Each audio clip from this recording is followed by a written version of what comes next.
Well, hello, fellow wargamers and history buffs. Welcome to another installment of our tutorial on the battles of the Age of Reason. And tonight I am joined by my good friend, Mr. Michael McAlpin, all the way out in the far distant reaches of Texas. McKinney, Texas. Exactly. Right. And we've got Meandering Mike, who sends his greetings to us. Greetings, Mike. Glad that you're tuning in. Hopefully you're enjoying this. And of course, if you got questions or comments, go ahead and post them in the comment section. We can then answer them for you. So we did have a really good, solid response for the infantry tutorial that we did last week. Lots of folks commented on how helpful that was and how that was giving them confidence to crack open their games that they had owned for decades and actually put them on the game table and start to play. So Good stuff. Good stuff. Yeah. About, right? Pretty much.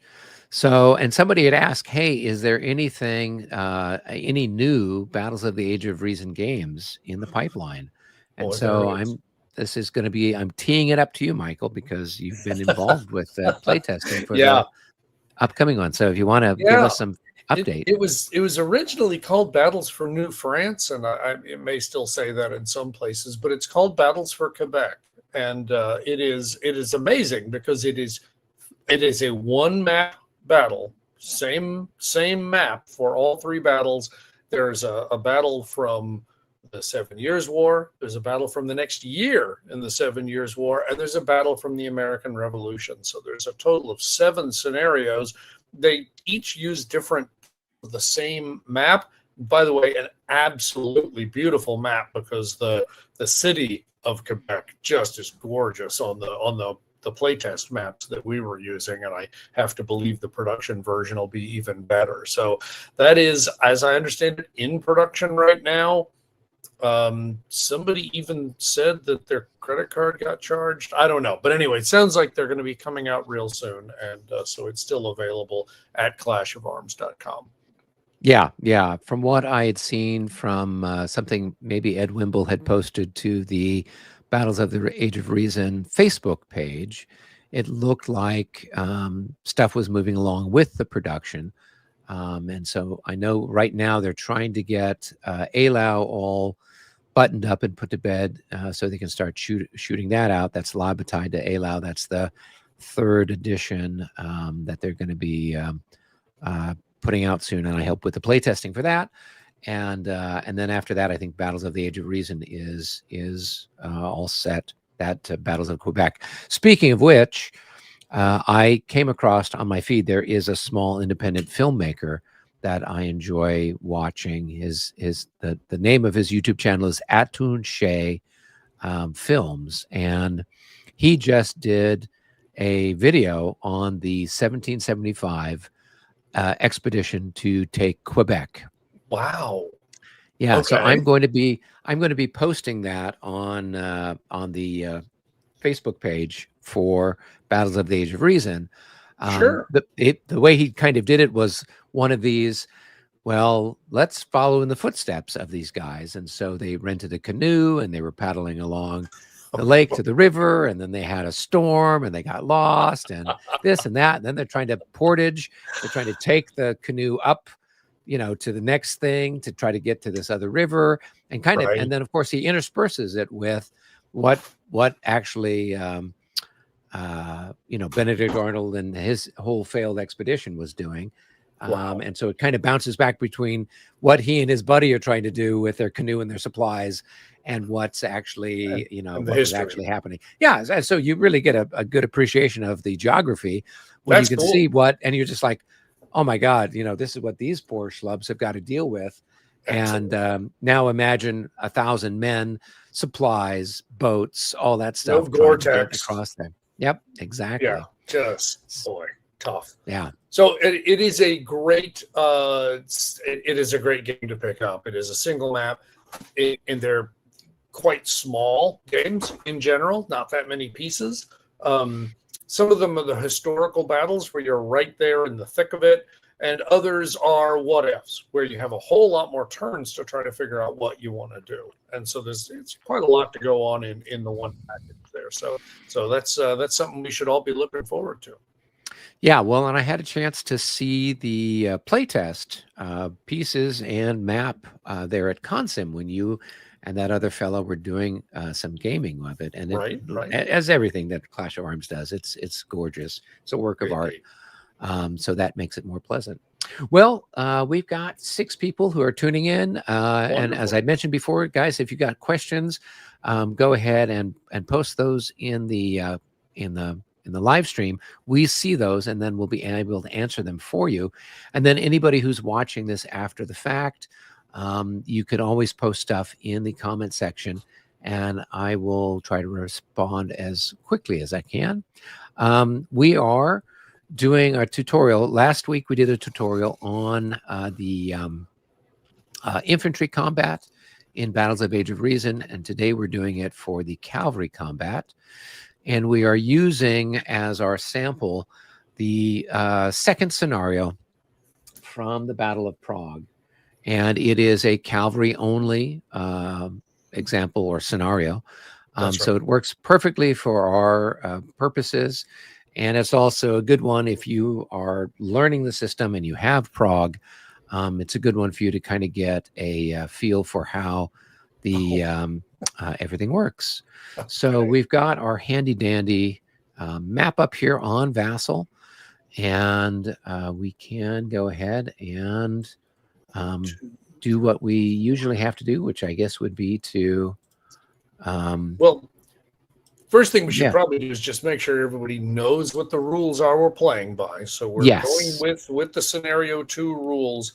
And because scenario 2 was intended as an introductory scenario, there's a few things from the regular B.A.R rules we're going to be skipping. We will be playing with B.A.R rules as written, no optional rules. Optional rules are great and they're a lot of fun. You should probably try them. But hey, let's get the basic rules understood first. So the scenario starts at 9:20 a.m., but in the interest of time, we've gone ahead and advanced some of the Prussian cavalry, as you can see there in the north. So they're closer than the actual setup. And we've just gone ahead and moved the clock forward to 9:40 to account for the Prussians having had an extra move there. The idea is basically we need to stay south of this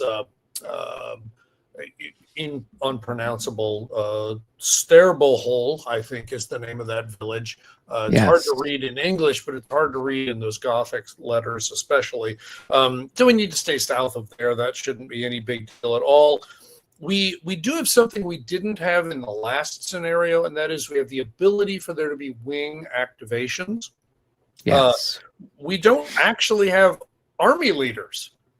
In fact, if you play the full Battle of Prague, the army leaders are well away from this location. And so these leaders really need to put themselves in command, and that's what we're going to have to do in this scenario. We can do a wing activation. The Austrians need to have their wing activation number is a 7. The Prussian wing activation number is a 6. But in any case, you have to roll and do better than your initiative rating in order for you to have a successful wing activation. And then really super simple victory condition. Whoever controls hex 3322, which is it's this little one there with the little town or the little hill, little house. I think it's right. Oh, right here. It's one of those there. 3322. Oh, okay. 33. Okay. Yep. Okay. It's not as exciting. I thought. No, it's not actually all that interesting a space. Tiny little. I thought it was a little house or something there, but I think it was kind of like intended to just be the top of the hill sort of thing. I guess I don't know, but anyway, whoever controls that one at the end of the last turn wins. Boom. So very simple. So anyway, that's it. We'll just go ahead and go. Oh, and by the way, because we don't have any army leaders, we're just going to leave the initiative ratings kind of to the side. We're each going to have an initiative rating of 0. And so basically just whoever wins the die roll wins, and there will be no initiative special results. Correct. So basically, Yeah. the So zeros just won't matter. It just yeah. means if you roll a 0, you lose the initiative, and that's that. So just to be real clear about what we've got, the Prussians over here have got 2 commands of medium cavalry up above that pond, up north of that pond. And then there's Zieten southeast of the pond, and he's got 2 commands of his just terrifyingly good hussars. Yep. So that's 4 commands on my side, and you'll be taking the Austrians, and we've got a little bit more complicated environment over there because you've got I think it's Lucchese, if I'm not mistaken, who has a wing that consists of De Spada, the SP, that's your front line there. Right. And then Althan, who is AL, who I guess is just behind that second row. But you've got Right. 3 other commands, and that is you've got Haddock, all of the light infantry. Right. That's kind of that Light line cavalry. in the back. Sorry, light cavalry. And then also part of Haddock's command is there at the edge of the pond as Right. well, I believe, right? Yep. And then I love German.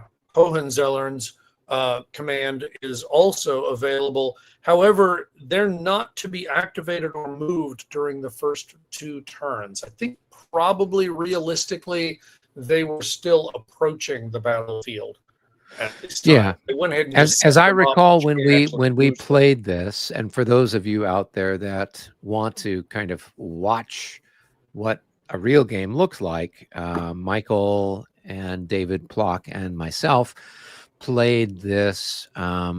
Gosh, 2 years ago. It was March of 2023 is when we started it. So you can watch the live stream every turn, every session. We probably went for about a year or more playing that. It was a great game. And then you can kind of see all the action going on with the infantry and the cavalry on various spots. And so that's one you can watch to either learn from, or if you're suffering from insomnia, you put that on, and that'll put you to sleep real quick.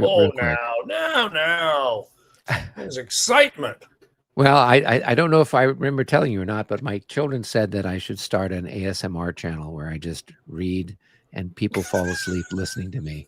Well, you do have a soothing sort of delivery. We did, yes. I will give you that. Yeah. Yeah. I've been told I have a voice like some famous person, but I don't know which. People are flummoxed when they try to think about the famous person that I am. And I'm like, well, it's not Orson Welles and it's not Vincent Price. It's got to be somebody else. So, yeah, but this one gal was sure she knew that I was somebody famous, but she couldn't place the name. And I'm like, it's actually me. I'm the one who's famous. I've been told many times I have the face for radio, but you really have the voice for it. Yes, I've frequently been told I have the face for radio too. But yeah. Yes. So, all right. Well, let's go ahead and start chucking some dice around. Get it started, shall we? Exactly. So we start, as always, with the initiative determination phase, again, because there's no army leaders and command ratings to assume with that. We'll just go ahead and throw 2 dice. We'll throw the blue and red die button here at the top, and we'll just see who gets to go first. Well, okay. And that it's was a a big tie. whiff. Yeah. A 1 and a 1, so that's nothing. I'll just go ahead and press again. We'll see what we get. All right. 9-0. That would, in a normal game, be an initiative special result because it was a 0-9. But in this case, there are no initiative special results. And so we're just going to say that the Prussians win that one because 9 is greater than 0. And so now away we go with the Prussians. All right. And in the interest of making this highly entertaining, I'm going to go ahead and start with some movement in order to give the enemy something to think about. Boy, so the question is, what? are you rolled high enough to get a wing activation? Oh boy, you're exactly right. Are you going to try to do a wing activation? Right. If now, so, here's the trick to wing activations, because if the wing leader is in reach of the army leader, then a wing activation is kind of, well, I wouldn't say a no-brainer, but it's automatic. If you want it, you can have it.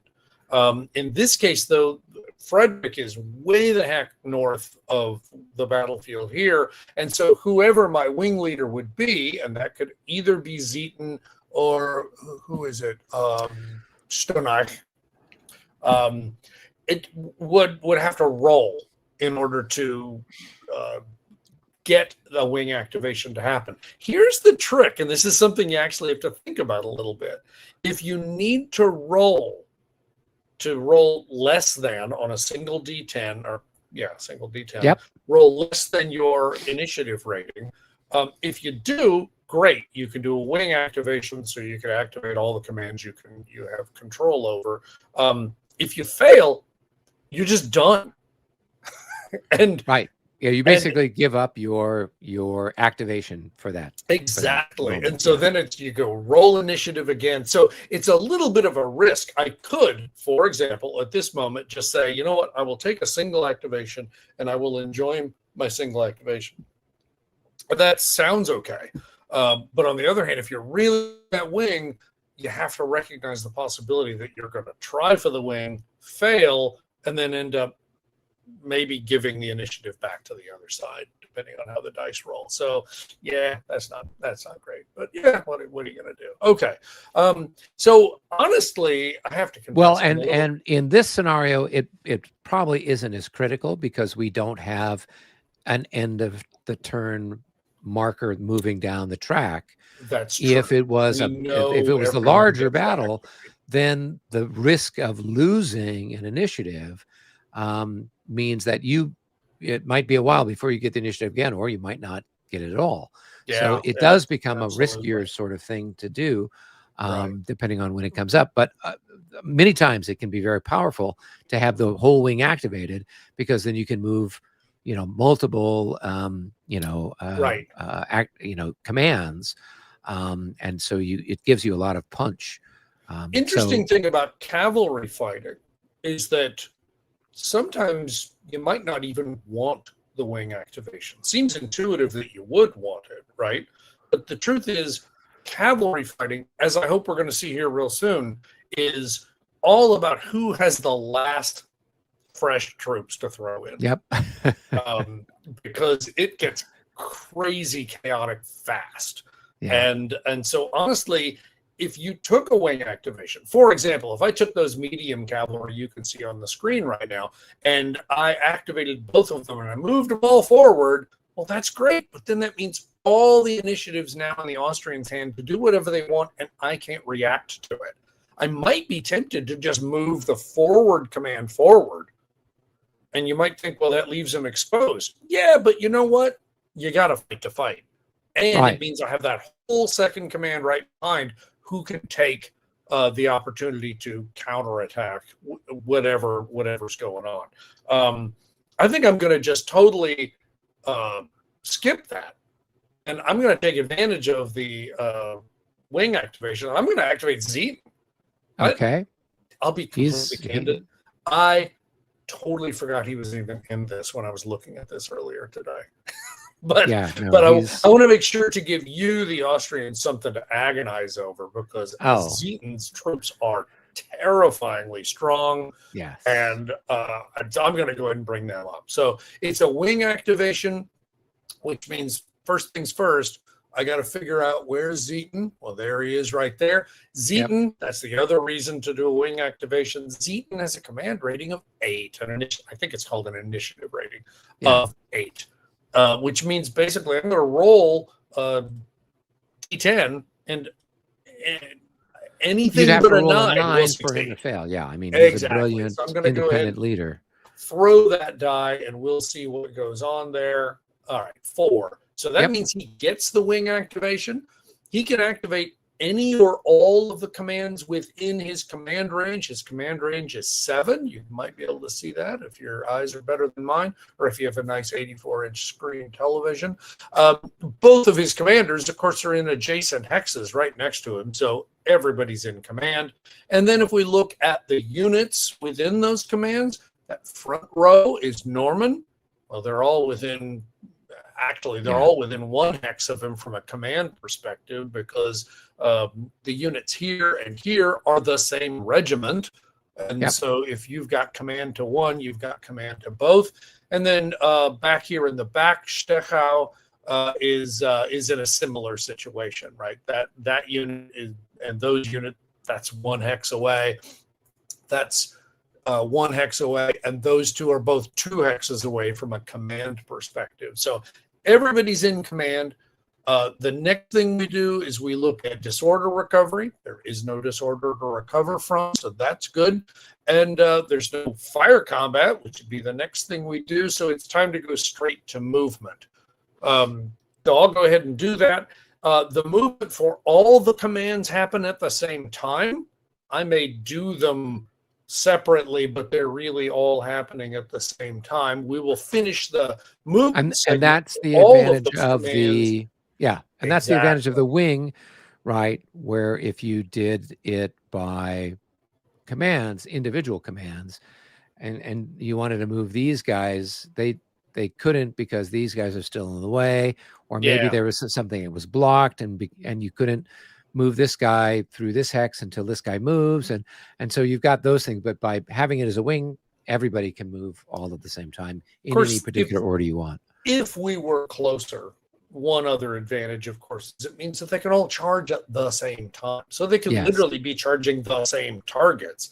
Yep. And again, sometimes that's good. And frankly, sometimes that's not good. What you really want is maybe one command to go in, disorder the enemy, and then have the second command in and just crush them. So whatever. But for now, I'm just going to go ahead and do it. I'm going to go ahead and just select all of these to, you know what, I guess I shouldn't, because according to the rules, you actually move hexes or stacks individually. So I'm going to go ahead and start with this one here. I'm going to move forward 1, 2, 3, 4, 5, 6, 7. And that was actually pretty great because it meant I didn't have to worry about any terrain. Because, by the way, and this is just one of the things we do on Battles from the Age of Reason maps, that is not actually a different kind of terrain. That's actually, I don't know, what is that, marsh? Like a marsh, or we call it marsh. Bog, yeah, that is what thicket, they call it. Something like that, yeah. This is just, a building. But if you think about it, something that's 100 yards across, a building's meaningless, right? And this is, I don't know, the gardens outside the building. Again, no impact. The rules will explain it clearly to you what actually would be, well, like, for example, this hex down here. That one, you see, it's kind of got that kind of brownish gray cast in the background. That tells you it's a village hex. Whereas this, the one that I just walked over with just a single farmhouse in it, well, that's just a farmhouse. It's really decorative more than anything. So I'm going to go ahead and just bring the rest of these guys forward because I'm not going to cross any you're not crossing any hex stuff. I'm not going to cross any hex side terrain. I'm just going to go ahead and bring them forward because I know that everybody can make it to the same level. You'll notice I didn't move Norman. Truth is, I could have moved him, but remember, it's always kind of a good habit to get into. Move all your troops. Maybe have to roll disorder checks for them if they crossed a stream or went through a woods hex, or maybe they rapid marched, and then move the leader at the end, because if someone's disordered, the leader sitting on them will cause them to be automatically undisordered the next time that command activates. So again, don't really need to do it, but I'll go ahead and move him here. And then I will move this other command. Now, the other command's a little bit more complicated, and it's kind of an unusual command because the bottom 2 units are medium cavalry. And you see that they've only got a 6 movement rating rather than 7 like the light cavalry that they're associated with. So that's a little different. I'm probably going to have to think a little bit more. They are dragoons, I believe. I think they are, and the others are hussars. They've got the little, are all hussars, braided hussar jacket kind of stuff there. I think I'm going to start with them because I also want to deal with some of this kind of complicating terrain that I want to make sure that the hussars can get around. So I'm going to start with these guys here. I'm going to start with these dragoons here at the bottom. We're going to move them forward 1, 2, 3, 4, 5. Yeah, 6. I'll just go ahead and do that. And by the way, you may remember last week we talked about what we called oblique movement, where Prussian units, Prussian infantry were able to move left, left, left, left, left, and not have to zigzag, zigzag. Austrian infantry was required to do either a zigzag, zigzag, or have to pay extra to keep moving down right, right, right, right, right, or left, left, left, left, left. Cavalry, that doesn't apply to at all. So you can do left and right as you wish. There's just a little bit more flexibility in how they move. So again, because there's no terrain that's a concern, I'll just go ahead and bring this other unit up. That's 1, 2, 3, 4, 5, 6. I'm going to have to think a little bit more about these other guys, but I will go ahead and deal with them as well. So let's see. I've got just a single Hussar unit here. I'll bring him forward 1, 2, 3, 4, 5, 6. Yeah, let's just leave him there. I like keeping them in a line together. Wow, this is really strange. I assume that the vassal module is correct, but the next hex actually has 3 8, 7 units in it, which is a monstrously big stack. Oh, well, this was just the, however it was set up. So it could be that. Yeah, it could be that it's wrong. Yeah. I'm not worried about it. Okay, that's going to be 1, 2 because we went up that slope. So we're at 2 movement points, 3, 4, 5, 6. Now, I think what I'm going to do is, let's see, that's D there. So I think what I'll do is I'll just move C on top of there. That'll be 7. And then this will be 7 for the rest of the stack. So we split those two. So I've got 2 stacks of 2 units each. And then because I've got that marsh in the way, I don't really want to bring the other formation up the same way. So I will bring them up a little differently. This would be, whose is this? Wartenberg. So I'll bring them up. I will do 1, 2, and I think I'm going to do 3, 4, 5, 6, and 7.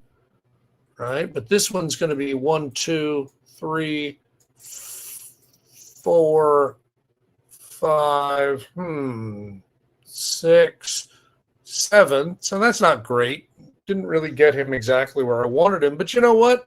These are good troops. I'm going to go ahead and take a chance. I'm going to go ahead and do a rapid march, even if all it's going to do is move me 1 hex facing. So I've gone ahead and spent 8 movement points. And because I know I don't have anybody else who's going to suffer the possibility of disorder, I'm going to go ahead and move. Well, actually, you know what? I can't do that because I didn't move them with them.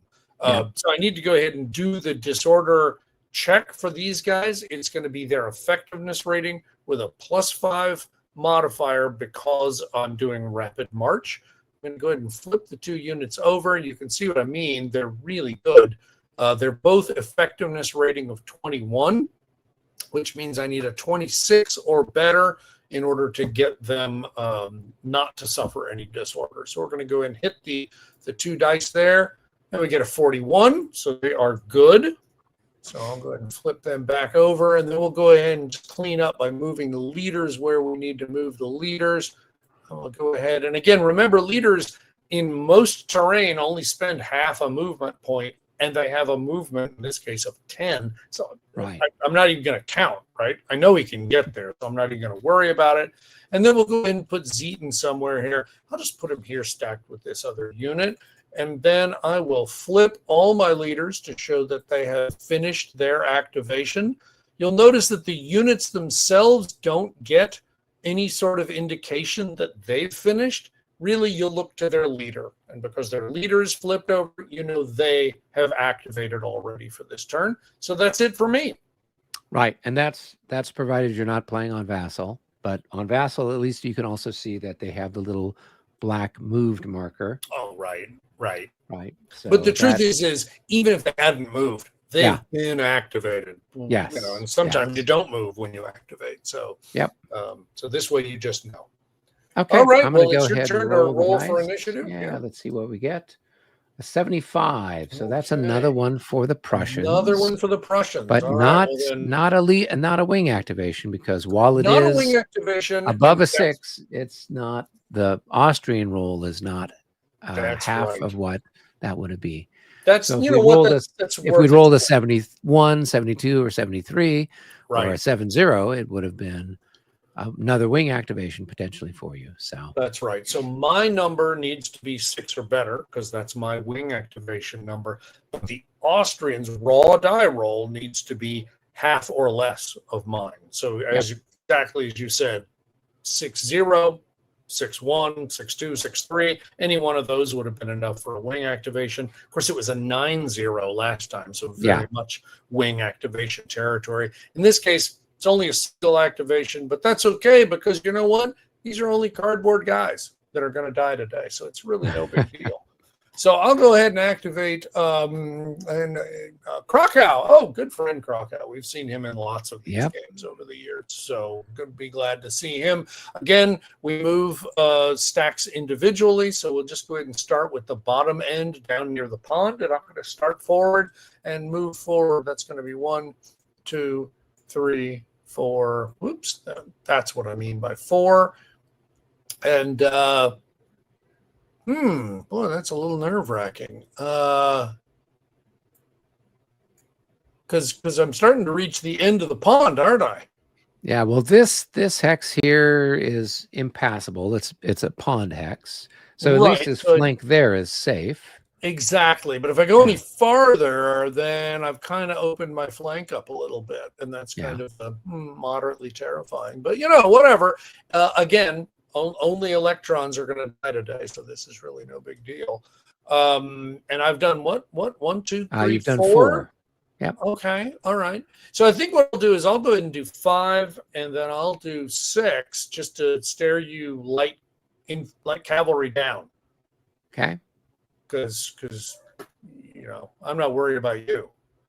All right. So 1, 2, 3, 4, 5.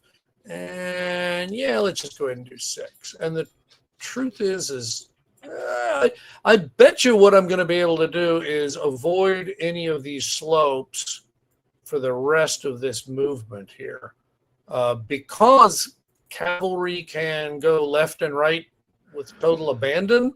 Even this slope right here that might seem like it's a problem really isn't a problem. We can just go around it. Yeah, you kind of zigzag around it. Yep. 1, 2, 3, 4, 5, 6. All right. And of course, this is easy because I just go right there. This is going to be 1, 2, 3, 4, 5, 6. Yeah, see, there we go. We still have a completely clean line. And this one can go 1, 2, 3, 4, 5, 6. And then this guy can just go around this slope here. 1, 2, 3, 4, 5, 6. So that was pretty nice. I managed to kind of cover my flank a little bit. It's really not as good a coverage as maybe as it should be. But on the other hand, there's a lot of Austrian heavy or medium cavalry to my west, and so I'm a little bit nervous about that. Going to go ahead and move Krakow forward. Don't really have a strong worry about exactly where he goes. I'll just put him there. That's plenty close enough to have everybody in command for the next turn. So there we go. Cool. Go ahead and roll for initiative. All right, very good. We'll go ahead and chuck. And another tie. So we'll re-roll that. And that is a 1-5. So that is an Austrian activation. I don't get to bring up that second wave of troops, but as I talked about earlier, sometimes maybe you don't even want to. Yeah. All right. So what you got there? Well, let's see. Looking at our beautiful people here. Our front line looks like it is SP, so that is Spada. And he's got quite a few. 1, 2, 3, 4, 5, 6, 7, 8. Yeah, he's got quite a few units there that we could do some sort of charge. which might not be a bad thing for us to do since you've come up. If I don't do something, then you are definitely going to be charging me next turn. And Yeah, I think, as we discussed, each nationality the cavalry has a specific charge range. So what that's right. happens is you move during your movement phase, and then you would declare that you want to initiate close combat. That is, you want to initiate a charge. And the Prussians have a charge range of 4 at this battle, and at this battle, the Austrians have a charge range of 3. So if I charge you, that's going to be a little bit better for me than letting you charge me. Well, yeah, exactly. Because one of the things we'll see as we calculate the close combat uh, process is that the number of hexes you charged is a die roll modifier for you. Yeah. So somebody who can charge at a 4 hex range obviously is going to, first of all, he's going to try to charge at that 4 hex range whenever they can to get that whole +4.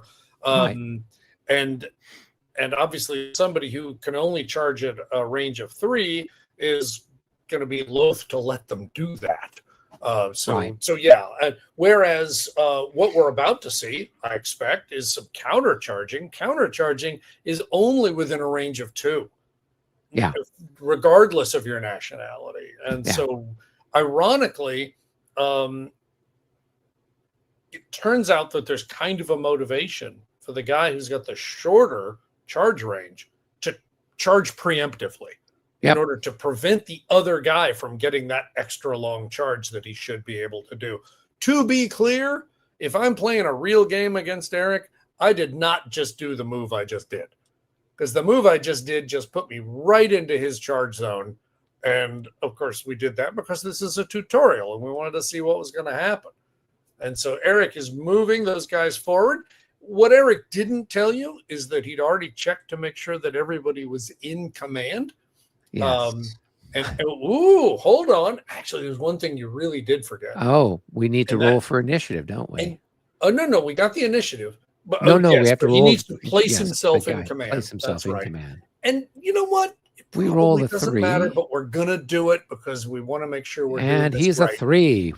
He All is right. a 3. Okay. So what that means is then during the movement phase, any of his troops which are within his command range are able to rapid march. They're able to enter an enemy zone of control, even if they're not already adjacent to it. They're able to do their full movement. They're able to do all those sorts of things. With cavalry, that kind of matters less than it does with infantry, because as you're about to see, these command limitations only affect the movement segment, and charges happen during the close combat segment.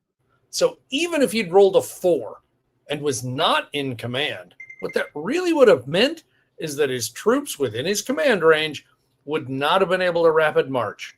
And that's just about it. Because realistically, they weren't going to move into an enemy zone of control during the movement phase anyway. That's something it's that more of an issue for infantry than it is for it really is. Yeah. And ironically, most of the time cavalry commanders have better initiative ratings anyway. Now this guy's kind of a counter example. He's got 3. Well, heavy cavalry tends to be a little pokey. So yeah, well, usually they're kind of waiting for the army leader to tell them, okay, it's time to go seal the deal. Yep. So all right. Well, there we go. So you have moved forward nothing like your full movement allowance. No, I think I only moved like two hexes forward. I think you're right. Now that puts me 3 hexes away from you. So provided that you aren't able to reaction charge, I can go 1, 2, 3 and get the full force of my charge, getting a +3 to the combat value. So now what we have to do is I'm going to declare which units are going to initiate close combat. I'm actually going to have everybody do it. Wow. So, yeah. Shocking. Literally no one. Okay. I'm going to throw everybody in. So then it's a case of, and so once you declare the charge, you can't change your facing or anything like that. You basically have to go, somewhere here, zigzaggy coming forward or going obliquely down the line, you can't turn or anything like that. So if you've played That's La right. Bataille, where you have the ability to kind of change facing during the course of your cavalry charge, this is a little bit more like Regs 30, where you get everybody lined up during the movement phase, and then you charge at the end of your movement segment. So this is along the same lines. So there's one other consideration. It doesn't matter in this case, just because of the way things are laid out, but in real games, it's something to think about. In order to charge, you have to be able to see someone within your charge range. Now, that doesn't have to be the person you end up charging. It doesn't have to be the one you end up doing close combat with. But in order to even get the process kicked off and roll your pre-close combat morale check, you have to be able to see somebody. And that's also different than some versions of La Bataille, where it's just Correct. like, just go.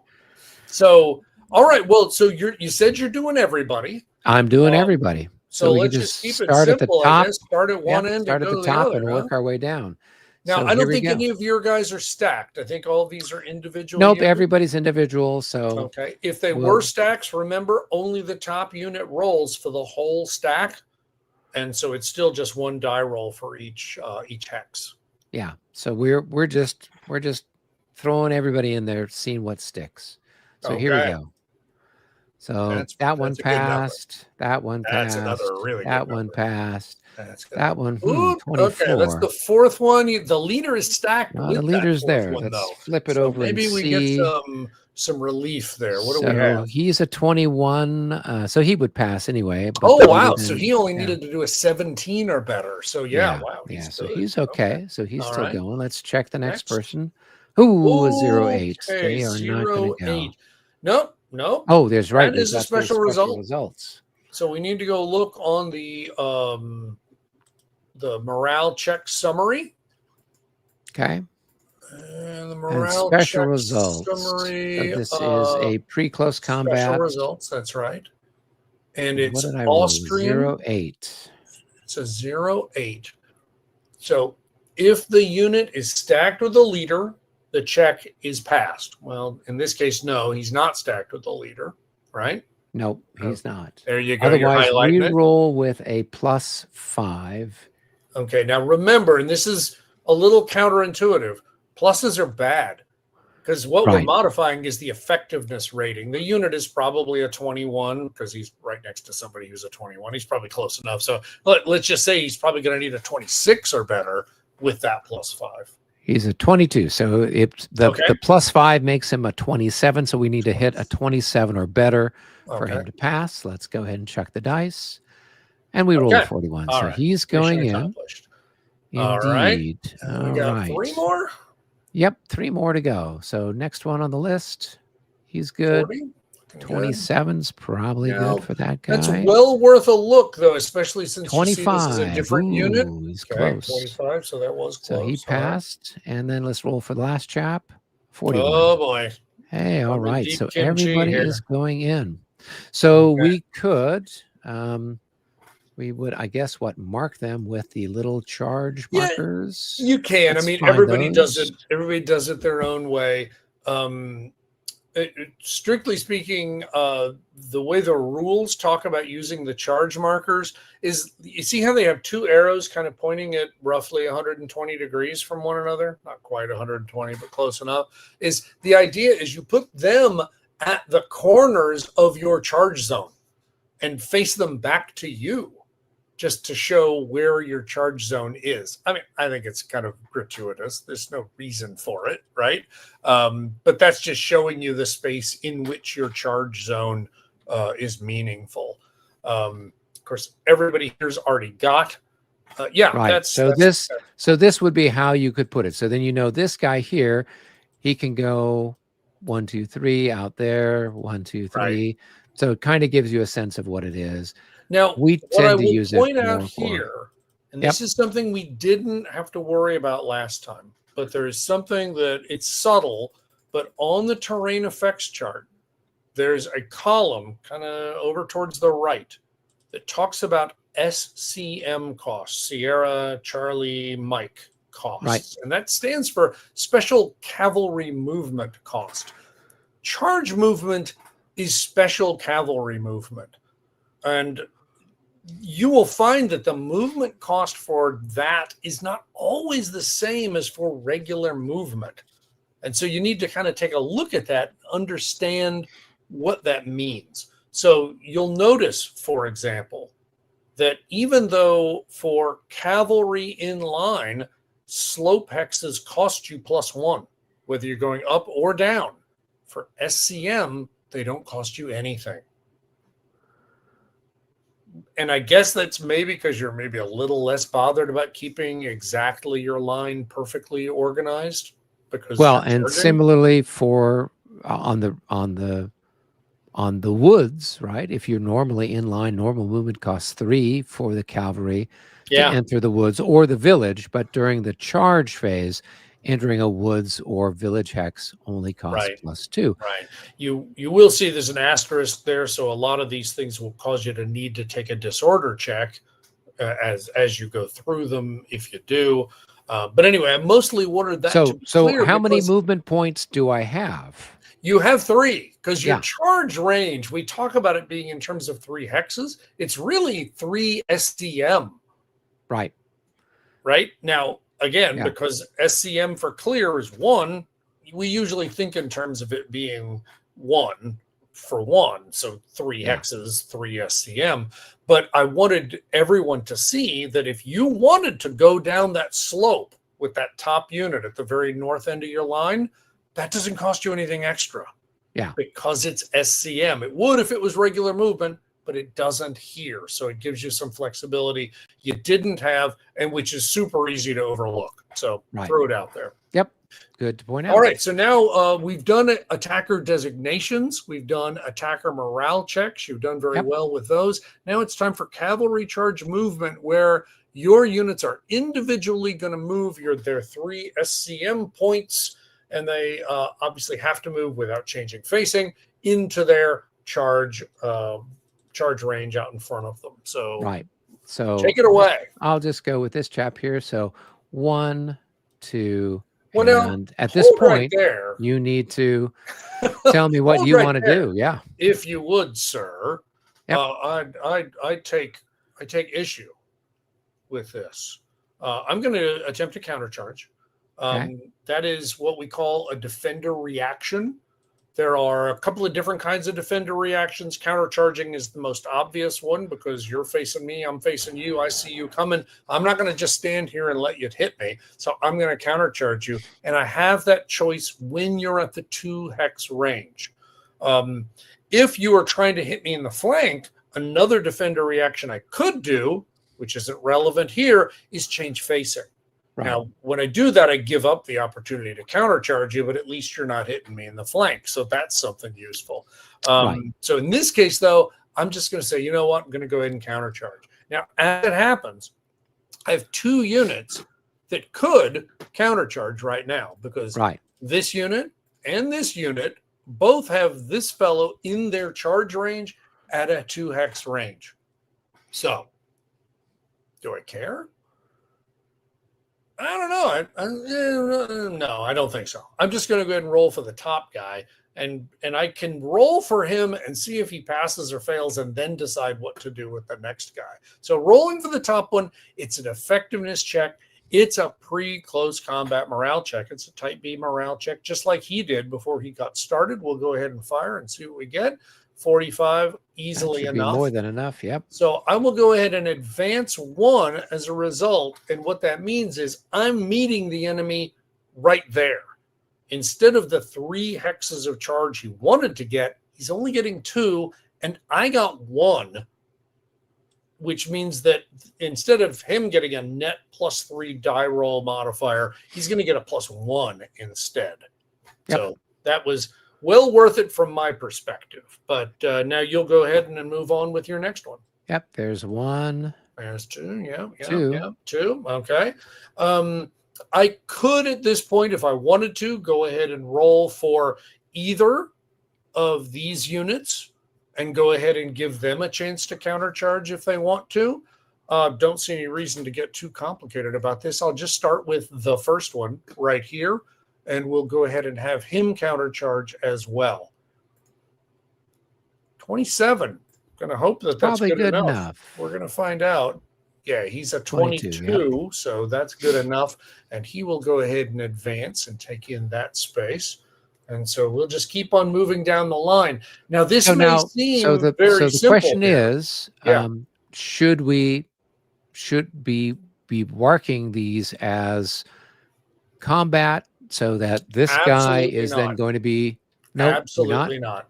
Okay. And the reason for that is because depending upon what your initial morale checks were, it's possible that you were going to have some of your troops not charge in.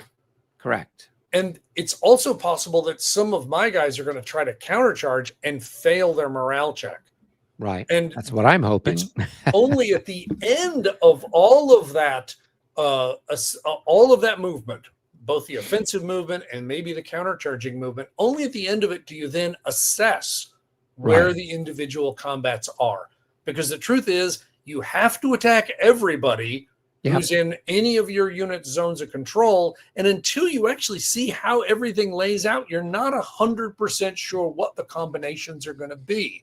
So it's probably best to just say, you know what, I'll deal with that in the individual combat designation segment, which is right after all this charge and countercharge movement. Cool. All right. So I brought you another just chap moved another one, didn't you? I'll be darned. Well, then I'm going to go ahead and roll for my next fella, and we'll see what we got here. Okay. He's all right. This guy definitely means it. enthusiastic. This guy means it. All right. All right. Next one on the lines coming down this way. What I'm going to point out to you, for those of you who haven't seen B.A.R cavalry combat before, is this is kind of the sort of thing that happens once per game, where it's two very nice, tidy lines of cavalry come slamming into each other. It will go I promise into you, chaos very soon. After this, it won't look anything like this. The way I usually describe it is Mitsubishi Zeros and Grumman Wildcats, because it just gets zany fast. So, all right, I'll go ahead and try to countercharge with the stack with Krakow in it. And so we'll go ahead and roll for them.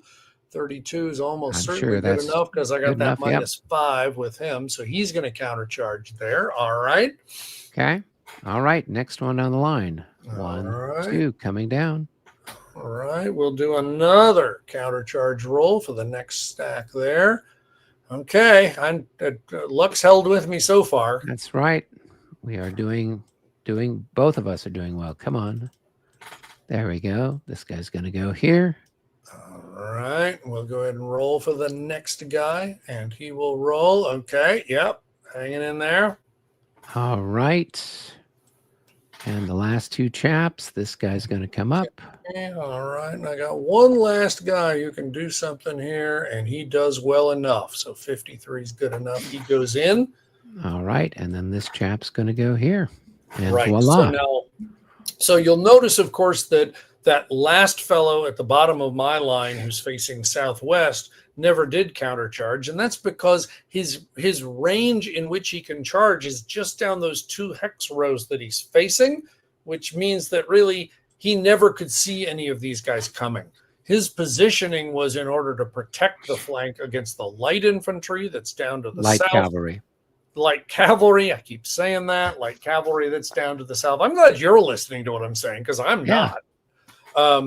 And so I recognized that there was a price I was going to pay there, but whatever. So now is where we have finished all the movement, all the countercharge movement. Now it's time for individual combat designations. So every one of my stacks has to get attacked by somebody, and every one of your stacks has to attack somebody. Yep. But because you got one more stack than I do, it's possible that you could just line up everybody and have two stacks attacking one of my stacks somewhere along the line. Or you could get more complicated. You could have one guy attacking two in order to give you two chances to gang. You could do whatever you want. But anyway. I'm going to be a little bit more conservative. I'm going to have these two guys up at the top concentrate on that guy there. Okay. Because if I just did this guy on this guy and this guy and this guy, I'm going to be at less than 1-to-1 odds, because I've got 7 increments to your 8. That's right. It's a subtle difference, but those units are a little bit smaller than mine. That's so it makes more sense for those two to charge that chap. And then everyone else is just going to go down the line, 1-to-1, 1-to-1, 1-to-1, 1-to-1, all the way down the line. Yeah, the So other I way. don't. Yeah. Yeah. So I don't know that Yeah. we need to get any more complicated Nope. or Nope. slap any more counters down. That is perfect. So So, and then, all right. So, having done those individual combat designations where we all know which one is which, now you get to decide as the attacker which one do you want to do first, so and I why thought I would you would. choose one versus another? Well, I was thinking that I would do now at this point you've already passed your morale checks and everything else, right? That's So exactly right. Yeah. so if I'm on your flank or something like that, it's not going to affect your pre-close combat morale check. But it could potentially, depending on if I'm able to do pursuit or something like that, if I'm able to get a unit here on this guy's flank Hmm. facing towards it, then I would get the Exactly. benefit of that passive enfilade, That's exactly right. which could then affect the combat. So it would make sense to try to do this one first with the hopes that I'm successful and that I'm then able to do something potentially problematic for that chap Absolutely. there. Any time that you get to roll up a line is always a good thing because fronts are strong and flanks are weak. So in this case, you're right. Now, up there, you put two stacks together in that attack in order to avoid a 1 to 1.5. And instead, you're going to get a 1.5 to 1. Correct. So that's the best odds you're going to get all up and down the line. So yeah, that makes sense to start there and Up. just see if you can maybe start peeling the line open. Yeah. Yeah. So All let's go right. ahead and flip So them. ordinarily we would do the defender morale check now, but because I had to do a morale check in order to countercharge, I've already done my defender morale check. So you'll notice that it's some subtle differences between what we did during the infantry combat, where the defender now would do their morale check. We would do defensive fire here. If this was infantry, it isn't. Well, or So now so it's time. Michael, just to clarify that point, say Yeah. you had for whatever reason decided not to reaction charge. Maybe you Okay. were sitting at the top of a slope where being at the top of the slope gave you a benefit. Where maybe that was Um, worth it. Yeah, that's a and so good point. therefore it was worth Right. it not to do the counter charge. Or But in order, yeah, another example is if you are hitting me in the flank and I did a defender reaction to turn, but that means I don't get to do a counter charge. Well, that right. means I also haven't done a morale check yet. Yeah. But So, if you do a morale check to countercharge, then you're done. You've proven your mettle. there we go. But in the case for whatever reason you haven't done that, now you would do that at this point. Okay, so Okay. it is 1.5 to 1.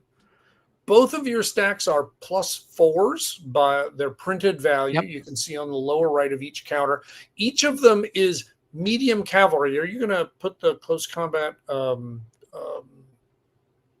You want me to die bring the roll chart up? modifiers up on the screen? I think that would probably be helpful. Right? Yeah. Give me a second here. Close Yeah, you bet. combat.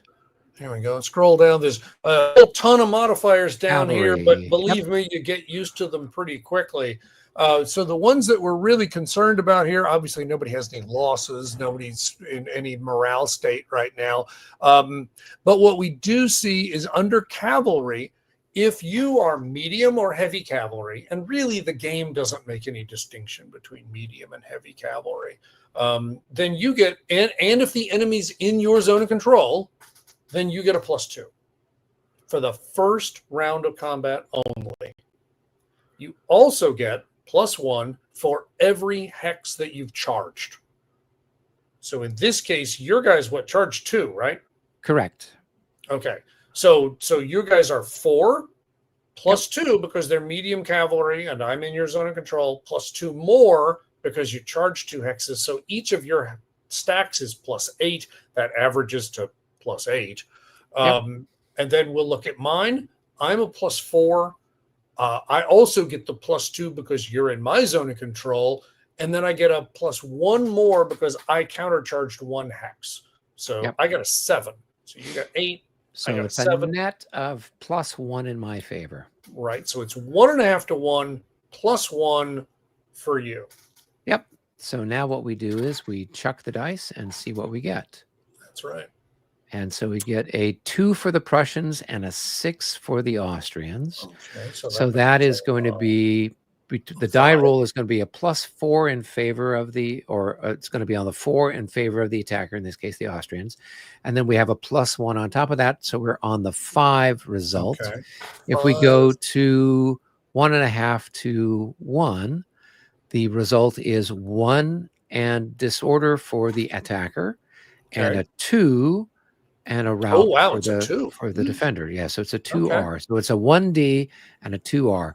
So I will lose 1 increment, and you will lose 2 increments and have to rout. Alrighty. And so then I will mark these guys as routed. And for me, both of my units have the same number of strength points. If one of them was higher than the other, then we would take the loss from the higher unit. But in this case, they're both 7s. So I'll just take it from the, and ended up taking it from both. That's not what you wanted to do. I was feeling very generous there, Michael. When it comes time to rout, the retreat rules in the basic rules are maybe a little bit too basic, but the basic idea is this: you're trying to get away from the people that are causing you to rout, and you're trying to go in as straight a line as possible, because it doesn't make any sense that you're going to be finessing your retreat as you're running in terror for your life, and then that you're also going to be running towards a friendly map edge. In this case, I'm just going to keep it simple. I'm going to move 2, 4, 6. I'm just going to move straight away from the enemy, and I mean, I got the luxury of being able to do that because I'm not running into any friendly troops as I do that. But anyway, so there we go. I've run away. It's 4 movement for all infantry, regardless of the unit's actual movement, although infantry usually is 4 anyway. And it's 6 for all cavalry, again, regardless of the unit's actual movement allowance. And it's hexes, not movement points. And so I wasn't worried about that slope in this case. I just went ahead and moved 6 hexes to the rear. And now it's time for you to decide who's going to advance. And by the way, to be clear, someone has to advance after a successful close combat. Right. So I'm going to advance with this chap here. Okay. And or I could advance with both of them, couldn't I? Yes, you could. Yeah. Yeah. You could. Absolutely. So, but as far as when it comes to the pursuit, do I have to do the pursuit with both if I create a stack, or I could just pursue with one? And that's the whole reason why cavalry is a separate beast, is because there's all kinds of different rules related to close combat with cavalry. Part of it you've already seen, the charge and the counter charge, and now we come to pursuit. So when somebody moves into that hex, that somebody has a couple of obligations. One obligation is that they must be facing in the direction of the retreating enemy. Now, strictly speaking, I would have detailed out an exact path of exactly which hexes I'd gone through. I'm not really all that bothered about it, but I needed to go through a specific sequence of hexes, and if he wants to pursue me, he will have to go through those exact same hexes. So he has to face me in such a way that he shouldn't have to change facing in the course of doing the pursuit. Right. So really, I don't see how you have a choice. So for the sake of the example, should I advance both of them in, so that way, because we're not going to have any other situation where we have 2 advancing in? I mean, you could do it, sure. Why not? Yeah, and of course, this is also a place where you might decide that because they both had exactly the same effectiveness rating, because I mean, really they're identical. One of them took a hit. You might decide to just make sure that the other one, the fresh one, is on top, right? I mean, you kind of get to have a little bit of manipulation you can do at this point, because in general, you want the higher strength unit, the one that's farther from being 50% dead, the one with the better effectiveness rating on top usually. So let's see. All right. So now we roll for it. So first of all, to be clear, you're not in anyone's zone of control now. Correct. You can pursue that guy if you so choose. And so Yes. you need to roll a single D10 for how many pursuit Ah, points. And so I I was going to rolled say, one. Yeah. because you're disordered as a result of the combat, whatever you roll is going to be halved. Yep. And so we take one, which is halved, but that rounds right back to one. So you've got one pursuit point, which is not a whole lot to work with, but whatever. Yeah. So, all right. So you got one pursuit point. What can you do with it? Well, you can follow my defending unit if you want to. And if you do, and I don't know, just for the sake of argument, let's just say I did this. This was my retreat path. So if you wanted to advance, you'd have to advance into 4315. And then when you do that, I need to take another strength point loss because you've advanced one of the hexes down my path. At the end of that pursuit, you then have to roll for recall. Right. You could alternately choose to roll for recall right where you are and don't try to pursue me at all. And So there's an advantage to doing it now compared to doing it later. So I thought I'll advance this guy, right? I'm not sure Does if you that can make do that. sense? Or can I, or I do I have to think do the whole stack? I think everybody who's advanced in there is pursuing together. I believe that is correct. I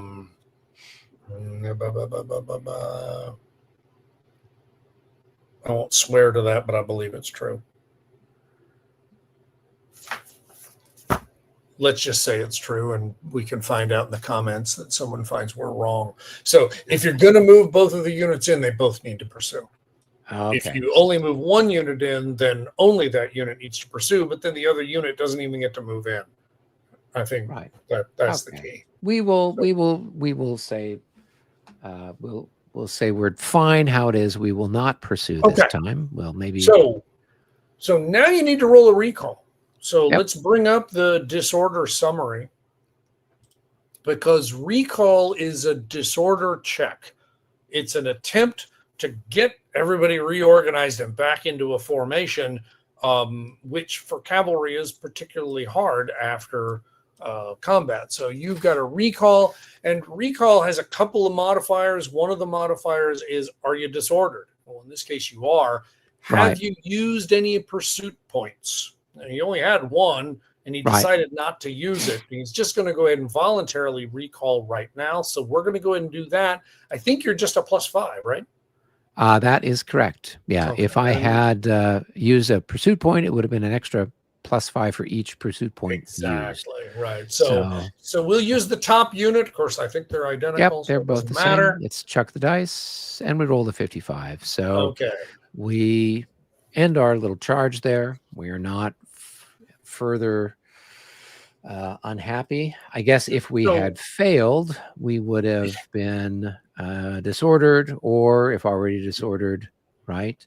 Yeah, and disordered. And that's part of the calculus here, because many combat results will result in the winner being disordered, but not always. And so in this case, because you're already disordered, if you had, say you'd rolled a lot for your pursuit points and you'd gone ahead and used a bunch of them, well, now you get this big die roll modifier, and there's a good chance that you're going to fail it, and now you're going to be shaken and disordered and deep in enemy territory. Right. Maybe not a great place to be. So this was probably the wise thing to do, knowing you're already disordered. Let's just hold out where we are. Okay, cool. All right. We'll just go down the line. Here's our next one. So that's going to be a 1-to-1. 1-to-1. We'll flip those guys over. Okay. And they're both the same thing, +4. We're going to have the +2 for medium cavalry for each of us, but I will get an extra +1 for my 2 hexes that I charged versus your single hex. So very much like the last time, you're going to end up with a net +1 because that extra hex you charge. And the only difference really is it's going to be 1-to-1 odds instead of 1.5 Correct. to 1. Yep, All one right, one so odds. chuck So away. the +1. So we're looking for a good roll for the Austrians here. Oh, and we got one. Holy smokes! So it's a 1 roll for the Prussians and a 9 roll for the Austrians. So the difference between the die roll is an 8 in favor of the Austrians. Right, And right. then with the +1 on top of that, that's going to be a net of 9. So 1-to-1 on the 9, it is a 1D, a 2R. Oh, I'm grateful. So That's all same it was. results. It could have been a lot 1D, worse. 2R. Well, if Okay. we were at a different odds chart, it could have been a different Exactly. thing entirely. Yeah. Right. Yeah. Okay. All right. So going to go ahead and add 2 step losses there and flip the unit back over and mark him as routed. What is going on there? There's something. I had inadvertently, he was still highlighted, and when I added a loss, Oh, okay. tagged Right. on. So that doesn't need to be there. Okay. All right. Well, all right. So now one subtlety here is that as I'm retreating, if I retreat through an enemy zone of control, I lose another strength point. And of course, that's the last thing I want to do. So while I'm retreating, I am definitely going this way first. 2, 3, 4, 5, 6. So I zigzagged starting north last time. This time I'm zigzagging south Starting south, first. right? Yeah, just in order to avoid that. It's really Yeah, kind because of if you'd gone there, you would have lost another strength another point. And strength it's point. just Yep. why would you do that? So okay, so you took your 1 strength point loss. You're Yep. disordered. You've advanced into the hex. You are facing in the direction you must in order to pursue me. Yep. And so now it's time to roll for pursuit. And I get a 0. Oh, this is juicy. I Good. love it. This is a special result. So there is a pursuit special result, and so we need to call Gosh, that where do table we up. find that? Is that That's with the under special events. special results? Okay. Under the basic special results table at the bottom. Oh, There's yeah. the Way at the pursuit, bottom. way down at the bottom. There you go. There you So, go. okay. So So I it'll- roll another, I re-roll again. And That's right. depending on what I get, it's going to be one of these exciting things. Okay. Right. So let's go ahead and roll again and see what we get. A 6. So a 6 is out of control. Oh, lovely. Re-roll and add +5 to the PPs. No recall is possible. Okay. All right. So let's we are break that going to down be for a minute. chasing you to Yeah. the gates of hell. So you're going to roll a single die. Because you're disordered, we're still going to have it and round it. But then whatever the result there is, we're going to add 5 to, which is not great news for me. But the important part is no recall is possible. In other words, you have to keep going as long as you can. Yep. And only then do you roll for recall. But by now you've added up a bunch of these extra +5s. Oh, yeah. Because of all the pursuit points you've used. So, okay. All right. So let's go ahead and roll, see what I get. I rolled a 9. So halved. Do we round up or down? You round up. So okay. So it's 5. got 5. So I got 10 pursuit Okay. points, for God's sake. Okay. Oh my so God. This might actually help you out. Let me explain. So first of all, you got to. Here we got Wardrobe says, I really like results on both the attacker and defender. It's surprising how many games don't have that. You know what? You're exactly right. It is shocking to, kind of have that classic Avalon Hill, 1960s CRT, and it's a 3-to-1 attack and it's defender eliminated. It's like, yeah. And the attacker's lost. No one? Really? Yeah. I don't think so. Yeah. So, let's okay. see. He says, these are great results. Seems like ASL. Super crazy results that tell an amazing story. You know what? That is exactly true. That is what you get in spades in this system is, wow, didn't expect that over and over again. And then what do you do about it? So, okay. Well, this is one of the things that I know some people don't like this game because of the special results. But to be honest with you, I like it for the special, because otherwise it would be a very stale, slow-moving game, all things considered. Yeah. So, but the fact that you can't count on anything for sure is an important part of the game. Yeah. All right, so you need to you got no I've got choice. 10 You movement you points. have to come after me. Now, Yeah. because you got so many pursuit points, that might actually work to your benefit. So go ahead and So follow it's me up. 1, 2, 3, 4, 5, and now I've come adjacent to you and you're Yeah, routed. exactly. And I think you're eliminated now, aren't and you? that's where stuff goes hard bad for me. That's exactly right. So basically you keep doing pursuit movement until one of a set of things happens. And one of the things that can happen is that the retreated unit is eliminated. Now, remember, every hex he advanced was costing me 1 strength point. I think what I had 6 left, probably. Is that right? Yeah, you had 6 left. So I wasn't gone yet at this point because you'd only advanced 1, 2, 3, 4, 5. So I still had 1 strength point left. However, when the pursuing cavalry enters a retreat path hex occupied by the retreating stack, in other words, 1 more hex, go ahead and move into my hex in this case. Okay. The retreating unit is eliminated, and the pursuing cavalry unit retains whatever facing it had when it entered the hex. So in either case, pursuit movement is ended. If no recall has been made up until now, which of course you weren't permitted to, then now it's time to make the recall. So you've spent 6 of your pursuit points. Let's go ahead and get that unit off the board. I'll just go ahead and I don't know. Does this? Whoops, that's not what I wanted. I want to delete that, and I want to move. Is there a graveyard in this? There is a graveyard. Yep. Where's? Oh, there it is. It's under Yeah. movement. Yeah. All right. Boom. Graveyard for him, and we'll go ahead and delete the strength point loss marker. All right. So you're there. You've now spent 6 pursuit points. You're disordered. That means you're going to roll at a plus 35. 5 times do the I? 6 pursuit points. Am I able to use my remaining? Oh, yes, you are. Yeah. Yes, you are. But and here's the interesting part about it. This is kind of weird. It's not obvious that at this point you recall. Oh, okay. And of course it's at plus 35 or whatever. And then whatever movement points you have left, you can use as what they call free movement. Okay. This is one of those cases where if you roll well enough, you can actually maybe go run down the enemy, chew them up really bad, and still turn and run away and get somewhere safe before the enemy can come crush you. And you've got 4 movement points left, so yeah, maybe. But first, you actually find out if you're able to recall successfully or if you're going to become shaken and disordered. So plus 35. Yeah. So here's my question. Am I able to move into this hex here where these guys are routed and destroy them too? Probably not. I'll look while you're rolling. All right, let me roll my dice. Yeah.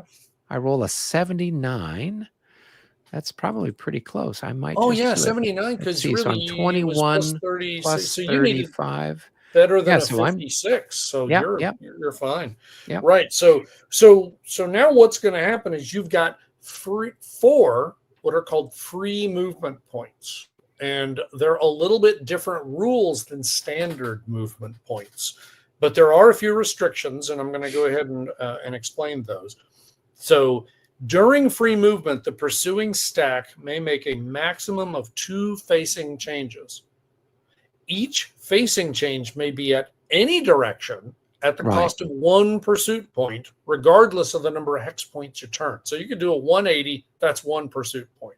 Right. And you can do that up to twice. A hex may not be exited if any enemy unit occupies either front hex. Oh, that's interesting. I never paid any attention to that one until just this moment. There is no one in your front hexes, so you're fine. Okay. A unit cannot enter a hex or cross a hex side normally prohibited to cavalry in line or attack column. Okay, that makes sense. Can't enter a hex if it has insufficient pursuit points. In other words, once you run out, you got to stop. Right. Because again, you're using SCM movement points here because pursuit is also special cavalry movement. You can't enter in a friendly occupied hex. So ending free movement, any one of the following immediately ends the pursuing cavalry's free movement. If it enters an EZOC, if it runs out of pursuit points, if it can't make a legal move, or if you just declare that you're done. So, based upon that, to answer your question, I don't see anything that would prevent you from turning. That's one of your 2 turns, right? And then that's one of your pursuit points. You still have 3 left. You could move into the hex where those other retreating These guys are, cavalry are, and then because they're already routed. Let's take a look at what the result there is. You know it's not good, but we ought to just check it out because that's what we do. Here I am looking, and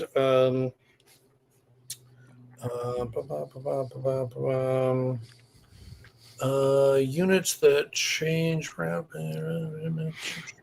Come on, give me something here. Our vaunted rules. Yeah. You know what? I'm sitting here thinking, because you're not allowed to attack again. All you're allowed to do is move. So I don't think you can actually do anything to them. So with the one that I was pursuing, what made that different? Okay. Because we didn't actually go to the combat table. Right. No, you're exactly right. So actually 2 things happened simultaneously, just because of the way things worked out. One is because you advanced a 6th hex. That meant a 6th strength point loss. Well, that's the last one I had.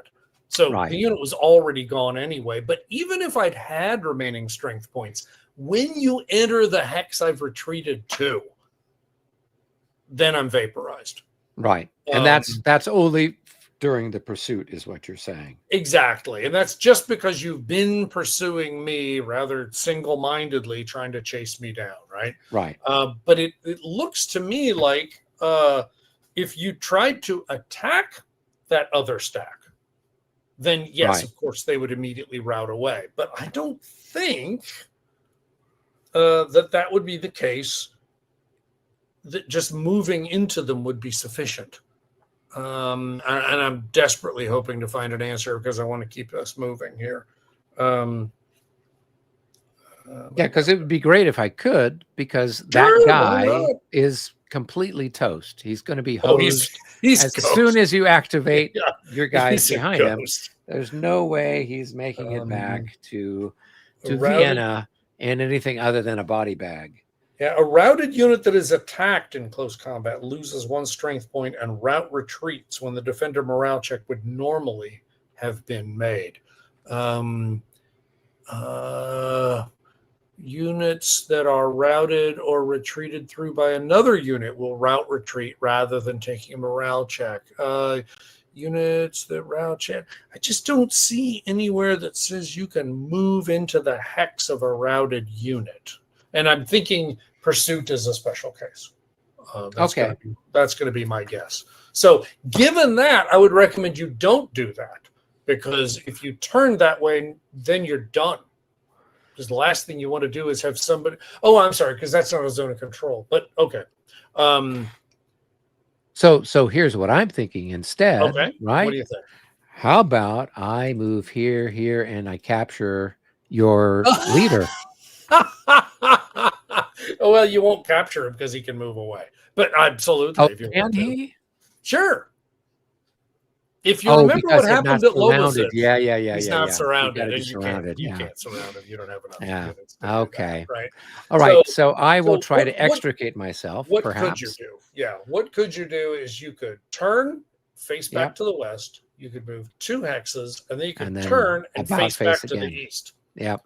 And so because you got that special rule here in free movement where any number of hex points doesn't matter, then I mean, that's, what are you going to do? Your goose is probably well and thoroughly cooked already. Hey, but it's okay. He wiped out entirely somebody else, and maybe he'll get lucky. Else is I'm going to have to deal with him before I can move past him and go deal with other guys. So truthfully, it's still not a bad thing. So, all Okay. right. Well, that was great. That was great. I'm glad we got to go through Pursuit. That's fun. Okay. Good. So, And that went a special result on top of it. So that's right. That's right. let's see. We've got a couple of other comments that have shown up here. So Pursuit is probably the most difficult, confusing aspect of what is generally a well-written rule book. Yeah. Yeah, Yeah. that's true. It is. It's not. It is complicated, and is one of those things that you just kind of have to go through it a few times and then go back and reread the rules and go, really? What order am I really supposed to do stuff in here? Yeah. Well, and this is why we're doing the tutorial, so that Exactly. they don't have to pull their hair out doing that. You and I have Exactly. already pulled our hair out for them. Yeah, there's not a whole lot left to worry Yeah, about. exactly. Let's see. Joe asks or says, seems like a recall is anything but an offensive action, so I doubt they can go around picking off other routed units. Yes, and that seems to be what the rule seems to indicate as well. Yeah, that's a pretty fair description, I think. Yeah. Okay. Okay. Well, let's go to the next one. The next one's one. kind of a problem for me because you got your leader stack there, so that's not great. So again, remembering it's going to be 1-to-1 because it's 8 to 8, and I've already done my morale check, so it's time to just go straight into the resolution of the close combat itself, right? Correct. Now, is there a way that I could have these two units attack these two units? Would that be an option? Or you basically have to have one hex do another hex? Unfortunately, you can't attack. You can have one hex attack two hexes. Right. And sometimes that's even a good idea because it's kind of like a soak-off attack, right? Because it frees up that unit next to him to go ahead and maybe double up on somebody else. But no, you can't have two attackers attacking two defenders. That's right. Not, but you could have. I could have done something where this guy attacked these two guys, right? Yep, sure, absolutely. And then that would have left these two guys to gang up. Yep, okay, exactly. Cool. All right, yeah, I know. I think we talked about that, but we didn't really illustrate it. So that's right. Well, cool. So I've got this chap here, right. And it looks like, as far as our odds go, I will have a +4 and then +2, so we're up to 6. +2 for being medium cavalry. Another +2 for the length of the charge, so we're up to a +8, and then my leader adds in one more, so we got a +9. That's right. Yep. And then you're going to have a 6, 4, and then one more is going to be 7. 1 for the counter charge, so it's 7. Okay. So this we're is 1-to-1 with a +2. That's right. All right. Let's see if our luck holds out or if it changes. And if it's the Austrians, no, hey, what are you doing? The Austrians not yet. Pulled it out again. So we've got the die roll gives us a 4 difference, and then we add +2, so we're up to the 6 chart on the 1-to-1, and that is a little better for you. It's a 1D and a 1R. Woo! So woo party. Okay. Yeah. All right. So I will lose one increment. Loss for a change. That's really great. And then I'm routed. And by the way, and we didn't really explicitly say this during the course of our last tutorial, and it hasn't come up yet in this tutorial, although I feel like it's bound to. Close combat goes on until somebody runs away. Yeah. Just on the basis of no one stands in the immediate proximity of people with sharp pointy things trying to kill you and stays there for very long. You either chase them off or they chase you off. You think 20 minutes is an eternity to be standing toe-to-toe with people trying to kill you. And so that's exactly what's going on here. So let's see. And that's kind of why I figured I did all these charges, because I figured the odds were we'd get a result like that where we had like an M result. So then we'd have to do multiple things, or we just haven't seen it. Or you win and then I end up running away. 3, kind of a thing. 4, 5, 6. So I was able to retreat straight back without getting into your zone of control in that hex. Okay. I zoomed down instead of up, so that was my first hex. Yeah. So yeah, and I'm looking forward to getting an MM result, because actually MM results in the real game are extremely common, and it does cause the calculations to change a little for the subsequent um, rounds of combat. So I'm really looking forward to that. We got plenty more chances, though. We'll see what happens. Yeah. You need to just stop rolling so well, Eric. Could you maybe take a note? Okay. Well, I'm sure I will. I Okay. seem to let's roll for our pursuit points. Well, you got to advance into the hex first. Oh, okay. And you got to adopt a facing to be able to chase me down. Right. Sometimes, depending upon where the defender retreats to, you have a choice. Like sometimes, if I had retreated down a hex row, you could be either like this just to the left on the hex point, just to the left, or the hex point just to the right, and it's your choice at that point. Right. But so I could turn this way potentially, right? If you'd gone down that way. If I had gone down that way. But since I didn't go that way, I really didn't leave you any choice. You kind of had to do that. And why am I doing it that way? Well, really for two reasons. One, because it's getting away from the enemy and it's towards a friendly map edge. And east is a friendly map edge in this scenario. Right. So, there is, let's be clear, a certain amount of honor among thieves required as you're playing a game of B.A.R, because the retreat rules don't tell you exactly what you must do hex by hex by hex. There's some optional rules that try to touch on that, but honestly, just do the right thing. Just get out of Dodge as fast as you can. Okay, so I rolled a 7.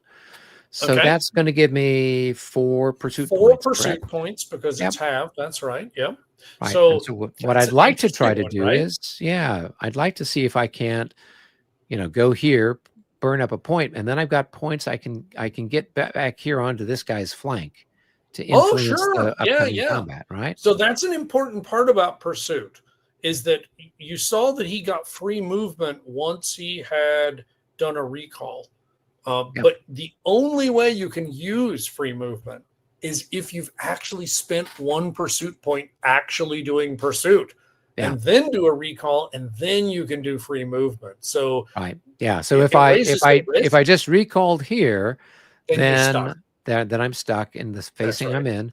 But if I move forward that 1 hex, I burn up another hit on you. That's right. So I'll go ahead and take that extra strength point. Yeah. And I can't reach you anyway. I don't have enough points to reach you. So there's no point in me chasing. I mean, I could chase you more, but that's not going to be that effective. That's actually, I'm not suggesting what you're doing is wrong, but another thing you could have done is said, hey, I can help protect my friend. 4 movement points would put me, 4 pursuit points would put me right next to him. Yeah. And then he'd have somebody at least protecting his southern flank. Right. And, probably still both dead men walking at that point, but, whatever. That was another choice that might have made some sense. So, all right. So now you'll roll that recall. You're going to get a +10, +5 for being disordered, +5 for having spent a pursuit point. We rolled a 68, so we're fine. There. So you're fine. Yeah. So now you got 3. So I can basically turn around. So there's 1. Well, wait a minute.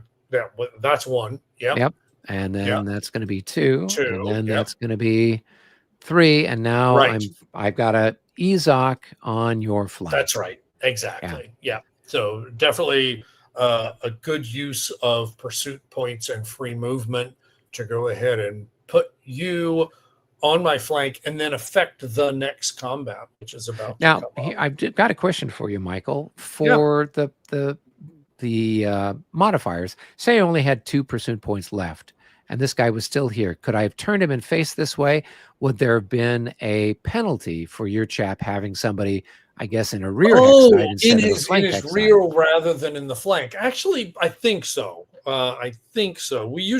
We call it a passive enfilade because most of the time it really is in the enfilade, in the flank, not in the rear. But I suspect that if I look at it, it says flank or rear hex. It does. I'm looking at it right here. So yes, you could have done that, but of course then you're leaving. Of course, it's bad enough you're leaving your flank open as it is, but it'd be even worse if you're leaving your rear open, right? Right. That's just for one thing, it's just rude. I'm going to get an activation next. I want to bring these guys up behind. Cover my ass. Sure you are. Okay. All right. Well, let's do the next close combat, which is with this chap here. Yep. All And right. Now your this one's leader, going to the be a hex with your little leader. bit different Yeah, yeah, because of the changes that we just talked about there. yeah. So we got a little bit more complication here. It's still 8-8, so it's still 1-1. So the whole action is going to be in all of these die roll modifiers. So first of all, your attacker die roll modifiers still +4 for the printed value, +2 for being medium cavalry, +2 for having moved 2 hexes in your charge phase. So +8. So That far is so correct. good, right? +8. Yep, I've got 4. I've yep, got enemies in my zone of control, and I'm medium cavalry, so I get 2 more, so that's 6. I yep. get 1 more for having counter charge, so that's now 7. I've got a leader who's a +2, +2. so now I'm up to 9. So you were at -1. 8. I I'm at was at 9. 8. Yep, yep. All right, so that looks like -1. But wait, because there's someone in my flank who's not participating in the combat. And that's actually a subtle distinction. If he were attacking me in my flank, he would get the +3. Right. But because this is what we call, instead of an active enfilade, where he's attacking me in the flank, instead it's a passive enfilade, where my guys are acutely aware that their flank is flapping out in the breeze and there's somebody right there Right. threatening us. I get a -3 as the passive enfilade. So we go from being a -1 to you to being a +2 to you instead. Right. Okay. So So 1-1 we're on the 1-to-1 chart with a That's right. +2. And let's check the dice, see what we get. Oh, it's another good one for the It's Austrians. freaking ridiculous. I Okay. think I'm only successful because this is a scenario and not Because the it's a battle. tutorial. Yeah, It it's doesn't exactly. If it were anything else, I would have lost. The whole thing would have been Oh, that's chaos, great. people running to the rear. So So we're going that's to going to be have another a 9. net roll is a 7, +2 is 9. So 1-to-1 with a 9, it's going to be a 1D2R. So I lose 1 and I'm disordered. You lose 2 and you're routed. Okay. All right. And so that's 2. Yeah, I got 2. All right. And I'm going to flip the unit back over and I'm going to mark. No, I don't think so. Knucklehead. One Is of the that your cats cat? just jumped up. I really was sure he was smarter than that, but clearly I was wrong.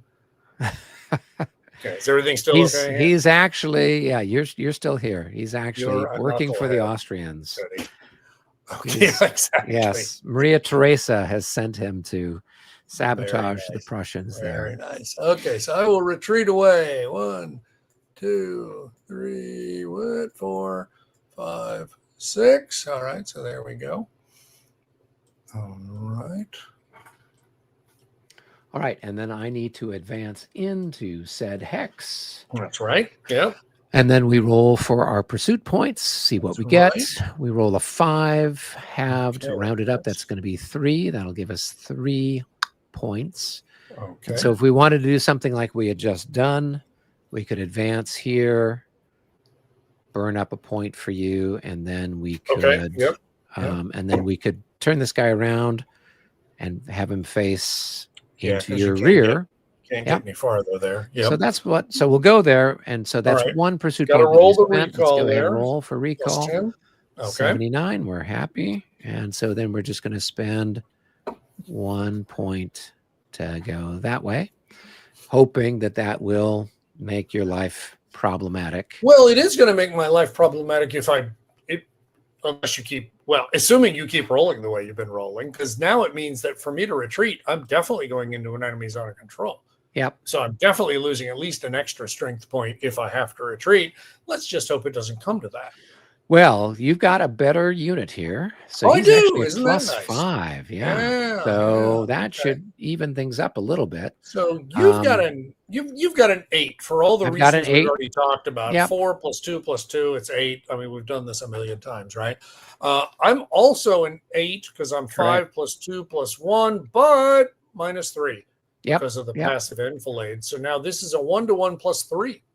Yep. It's actually better odds than you've had. Yeah. And here we roll a 37. So the net result is going to be a 7 on the chart. On 1-to-1, that's going to be a 1D2R again. Wow. Last week we did such a good job of rolling interesting combinations. Yep. And we need to roll an interesting combination here. Well, what we could always do is just pretend that We've still got 2 more before we get to that. There we Let's go. just hope that the dice do it naturally. It seems better, doesn't it? I don't know, but at least we're showing the value of the rolling up the line. Right? Big time. Absolutely. Yeah. And this is exactly what you'd want to do it for, even at the cost that some of these guys that were taking advantage are going to get shellacked. But again, remember what I said. It's all about who has the last fresh troops to bring into the battle. So, all right. So if I got to retreat away from the guy causing me the grief, and the guy causing me the grief was this guy, right? Yep. So I'm going to do that because I really don't have a better choice, which is going to cost me another strength point. And after that, again, my objective is I need to make as straight a line as I can. So I'm just going to go ahead and keep doing this. 1, 2, 3, 4, 5, 6. And by the way, what you've also maybe noticed, I certainly have, is that thanks to the fact that the die rolling has been so atrocious, is actually I've created a wall of routed troops that I'm going to have to maneuver my second echelon of cavalry around, which is going to be a real drag. You don't usually expect to lose quite this many in a row, but oh well, that's how baseball go. All right. Let me roll for pursuit. An 8. So we're going to have 4 points. Good Lord, so boy. We are going to do the same thing. We're going to pursue you 1, and then this guy's going to he'll move back here. Yeah, he'll do the recall. Yeah, let me do the recall. Do the recall. 43. He's okay. Yeah. And then he's going to be facing this way. Okay. All right. So that means that you'll lose another point. So you should be at 5 hits. 4 hits altogether. 2 for the result, 1 for leaving that hex, and then 1 for the pursuit that I did. So this guy is now officially half dead. He's half dead, right? Yep. Which is always the objective. Yeah, very much so. Yeah. Absolutely. Okay. All right. Cool. Now we're going to do this. I'm sure it's going to be very similar. But we'll see. We probably kind of got it basically. This guy's not so good. Ooh, so now we're in good shape. Yeah, so You're only a +7. +7. All right. You're going to be plus. It's +5. You're going to be +8. Right, but -3 for the enfilade. Yeah, right? So it's back to +5. So you're 7. So it's 1 to 1 +2 now. Yep. So let's bring up the chart and roll some dice. And it's a nice even roll. So 2 and 2 is 0. So with a +2, that's going to be an MM result, which is what we were hoping to get. So we could long last actually have an MM which, result. Believe it or not, is the most common result in the game. So an MM result means that the both sides have to take a morale check, but the attacker has to take the morale check first. And if the attacker fails the morale check, then the defender is not required to. And then the defender is just happy-go-lucky. Because the defender in this case is cavalry, we'd actually have a pursuit situation in reverse. Yeah. So I'm going to try to roll really badly. So let's just see how this goes. Well, no. I knew that was coming. All right. All right. So now I need to do a defender morale check. And this morale check is, oh gosh, what is it? Is it morale check type G? You'd think I'd know that. Morale check summary. So this is going to be. Yes, it is G. God, that's embarrassing. M for close combat. M close combat result. So you'll notice a couple of things about it. One is there's no special results. A 0-8 is just a bad roll. No, there's no saving you out of that. If you pass, you're unaffected, and then you would just refight the battle if the other guy's still around. Otherwise, if you fail, you lose a strength point and you're rout. And so there aren't a lot of modifiers on type G. If you scroll down, you'll see that there's a chart at the bottom of the page there that shows all the different modifiers. Most of the modifiers, you'll notice, like kind of all through the middle there, it's all NE. Yeah. The ones that really matter are disordered, shaken, and losses. I mean, of course, obviously leaders still matter. But anyway, so in this case, the fact that I'm outflanked actually doesn't make any difference because we're kind of in the middle of the scrum here. And so I will just go ahead and roll and looking for a 21 or better. And I get a 21 or better. So I passed, you passed. Wait a minute. that means we actually are doing a refight for the first time. Yep. And a refight is pretty interesting stuff because, especially in cavalry combat, not really in infantry combat, but in cavalry combat, a lot of the modifiers that we've been doing are only for the first round of combat. You think about it, you don't have the impetus of the charge anymore. Yep. We're just standing there. Or the reaction charge for that matter. Sabers, or the reaction charge, right? So you'll notice if you look at the close combat modifiers on the chart, there's a couple of topics. One of them is cavalry, and one of them is enfilade that have asterisks next to them. And that asterisk at the bottom says they apply only for the first round of close combat. They don't apply for refights. So what that means is we need to recalculate those CV values and bear in mind that those +2s we were getting because we were medium cavalry with people in our zone of control, that doesn't count. The charge movement, the counter charge movement, that doesn't count. That doesn't count. Yep. And the enfilades don't count either. Yep. And I think the idea there is you're so now into it with each other that you are not bothered by anything going on anywhere else. So now really we're just down to basically the printed values. Yep. So now it's gone from being 1-to-1 +2 to being 1-to-1 -2. -2. Yeah, because I'm only +3 and you're +5. So the net difference is a -2 on my die roll. So we have to roll well, and let's see what we get.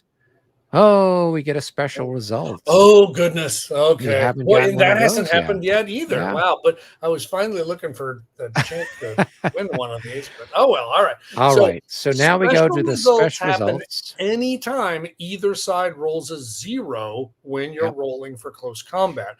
And this is a case where, so in this case, it was a 0-2. It doesn't matter who rolled which number, right? Yeah.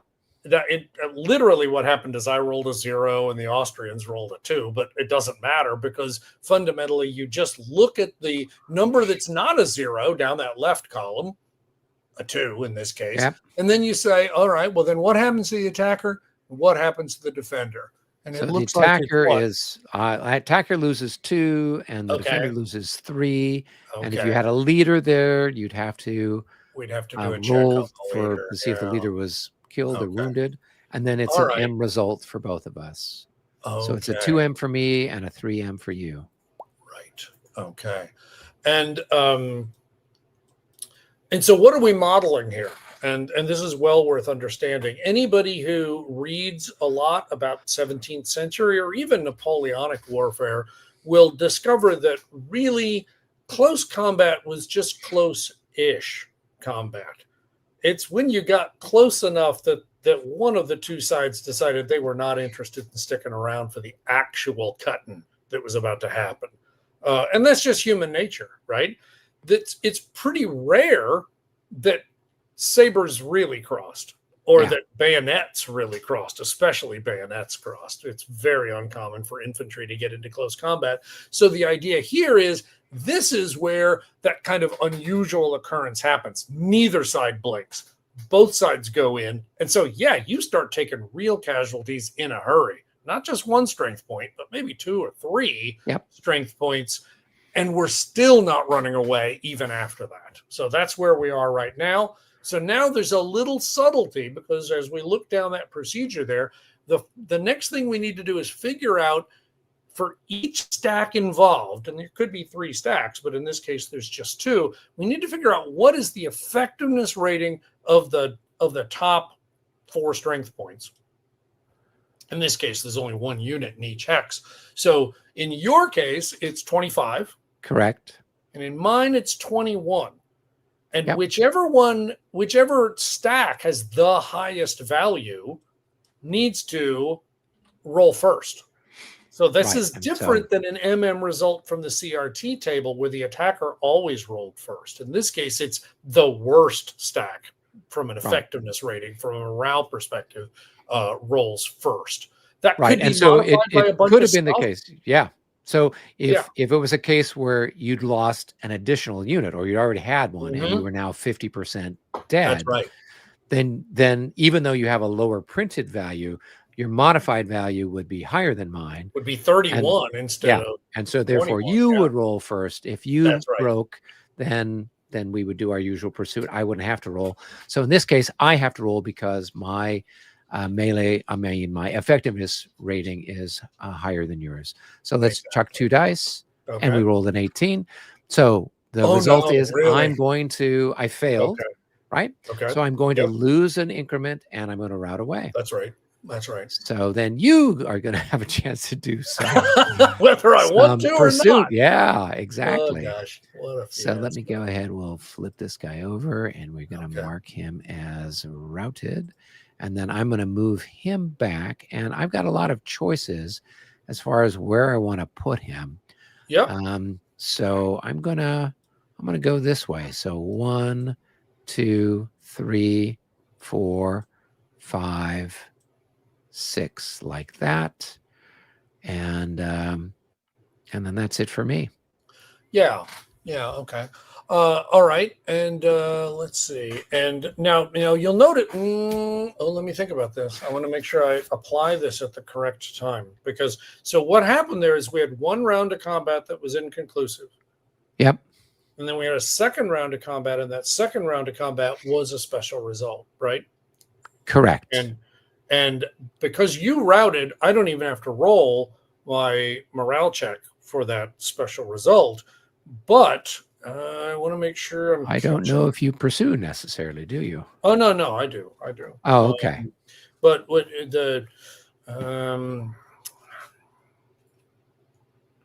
this is a little bit subtle, and that is that. Welcome to B.A.R, people. Yeah. Is that after a refight, and of course that's what just happened, was a refight. Right. Any attacking or defending cavalry in line involved in a refight that occupies hexes not adjacent to an enemy unit will. No, that's not what I wanted to read. Where is it? Come on. At the conclusion of the final round of a refought combat, after the results have been applied, but before the pursuit, any remaining non-routed cavalry that are not already disordered are automatically disordered. Yeah. Any disordered cavalry units ignore this additional disorder. This rule doesn't apply to the conclusion of a single round of combat. So it's only when there's been a refight that there's literally no way you can avoid being disordered at the end of a multi-round fight. That's the idea behind all this. And so the important part is that's before the pursuit, and that's why I wanted to double check. So even though I wasn't disordered as a result of the combat itself, I am disordered now, and then I roll for my pursuit points. And so I'll go ahead and do that. And of course, it's halved because I'm disordered. It's only 1, which is, by the way, not a lot. Wow. So that's supreme. And you retreated. I retreated this. Oh, whoops. Where am I at? Retreated there, if memory. Well, I was in this hex. Oh, I'm sorry. So I'm sorry. Yes, of course. So I'm here when this happens. Yeah. So yeah. Okay. So you could, if you wanted, you could go there. That would be your opportunity. I mean, I don't see any reason not to. I'm just going to go ahead and go there. Cost you the extra strength point. I mean, it's 1. I mean, I'm a dead man walking anyway at this point. Right. What difference hey, but at least now I'm 50% I don't have enough dead. movement points to get back, right? Yeah. So, I mean, I might as well just go ahead and do it. It's going to be plus 10 on my recall check now, because plus 5 because I use the pursuit point, plus 5 for being disordered. 58. 58. That's fine. All right. Good. So I got a chance now. I got a chance to win 2 out of 7. All right. Let's do our last one here. All right. See what we get. So it's the same, should be the same thing. This time, though, I'm not inflating you. That's right. So I'm going to have a plus 7. You're going to have a plus 8. Plus 8. So there's a -1. So we're -1, -1 with a -1. So we're going to go and see what we get. Let's pull up the right chart so people at home can follow us. And we rolled a 49. Oh, you did it again. So the net difference is 5, and then with the modifier, it's a 4. And guess what? That's another That's MM enough. result. Oh, is it really? Oh, It at is. 1-to-1. Yeah, Yeah, at I 1 to guess it 1, it's is. an MM Okay. result. If we were at higher things, it would have been Right. something. Or Okay. if All we'd right. gotten one better, if it Yep. was I knew it was right a there at the 5. edge. So if I didn't have that -1, it would have been similar to the results we've had so far. Right. So we're back to the MM result. I've got to So make the my morale attacker's check going to go first. first. Yep. So I'm going to go ahead and roll. I roll a Oh 14, so I'm no! going to bug out. Right. So he's going to take a loss. And Whoops! You oops, just I'm made me sorry. take a loss Yeah. too. Oh, don't worry about it. I get it. I get Yep. it. And then I'm going to route. And let's see where we're going to take him. Oh. So here maybe we'll do something so that you couldn't pursue me. So 1, 2, 3, 4, 5, 6 this way. And by retreating Yeah. past this Right. chap, Putting then him in that the means zone. that you So, couldn't go any further than yeah. that one Yeah. hex or And kind this of is thing. one of those things where there's did it follow the basic idea that it got away from the guy causing the route? Yes, it did. Was it in as straight a line as it was possible to make, given that there's a hex grid? So obviously you can't always be literally straight. In this case, it was literally straight. And was it generally in the direction of friendly units? And the answer is, yeah, it met all of those.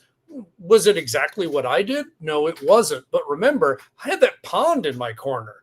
I Yeah. really didn't have the luxury of some of the choices that he had here. So that was a good one because it means that I can't continue pursuing with quite the same degree of vigor. And why does that really matter? Because notice, I'm not disordered. Yep. So make your pursuit roll, see what you get. All right. So first of all, I got to advance into the hex. Now, Yep. by the way, because he went straight down a hex row, I actually have the choice, and I'm not in anyone's zone of control. So I've got the choice to do whatever I want. I could choose to make that my facing. Now, because again, I could still chase him with that going facing. that direction. Yeah. And, is that a good idea? Well, I don't know. It depends. Am I more scared of those hussars that are south of me, or am I more scared of all of those medium cavalry that are to the west of me? I don't know. I'm a dead man either way. So let's just do it for this direction because just why not? And so then I'll go ahead and roll my pursuit. It won't be halved because I'm not disordered, but I then roll it too.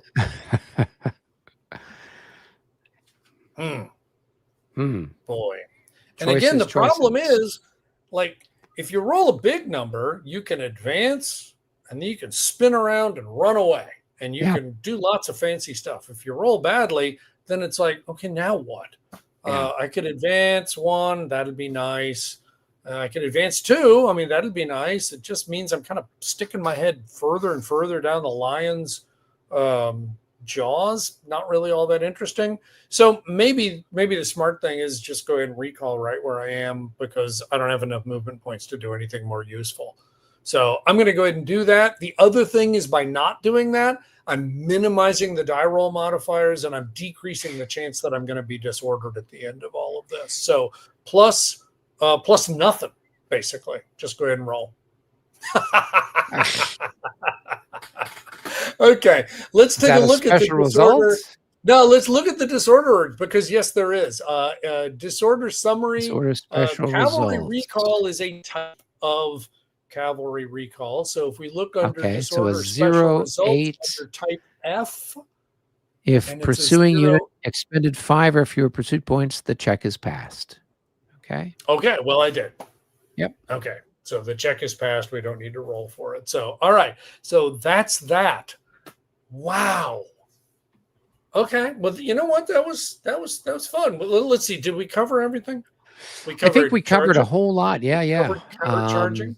We covered pursuit, both by the attacker and the defender. We covered refights. We covered getting disordered from refights. We kind of did some different things with pursuits. In some cases, we chased them all the way down to destruction. Other cases, we used them to influence the battles later on. So we're coming up on 2 hours now. Let me just take a minute and let's talk about, okay, now what? Yeah. Because that was the end of your activation, right? That was the end of my activation. So now we would go back to our usual.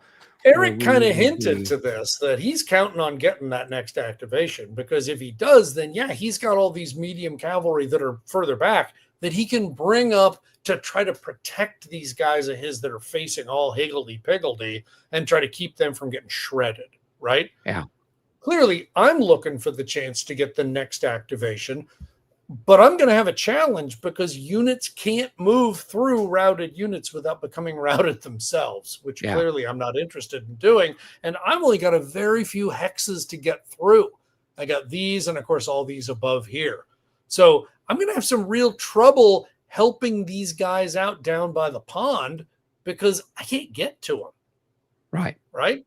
Going to be a problem. I'm going to do my best to shred, these guys who are up here in front. Yep. And then maybe I'll go ahead and try to pick up this guy too, because I should be able to reach and smash him, maybe him, but I can't bring the full force of my second echelon to bear, which is just kind of the sad circumstance of the situation. So that's where it's going to go next. And then you'll notice, of course, that unlike this last one where we had two very tidy lines, where basically every attack kind of looks like the last attack.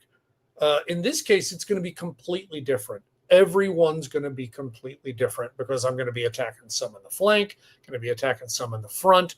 There's going to be, because I'm disordered, I can't countercharge. You can't countercharge. Change even my defend orientation. A reaction. Yeah. So there's going to be an awful lot of very different combat. And then at this point, it really becomes Mitsubishi Zeros and Grumman Wildcats, where it just gets crazy. And what I've seen in games that go on for a while is that there comes a point where both sides are so beat up that actually kind of by mutual agreement, you kind of both back up and try to reform some lines to try to just try to protect yourself a little bit.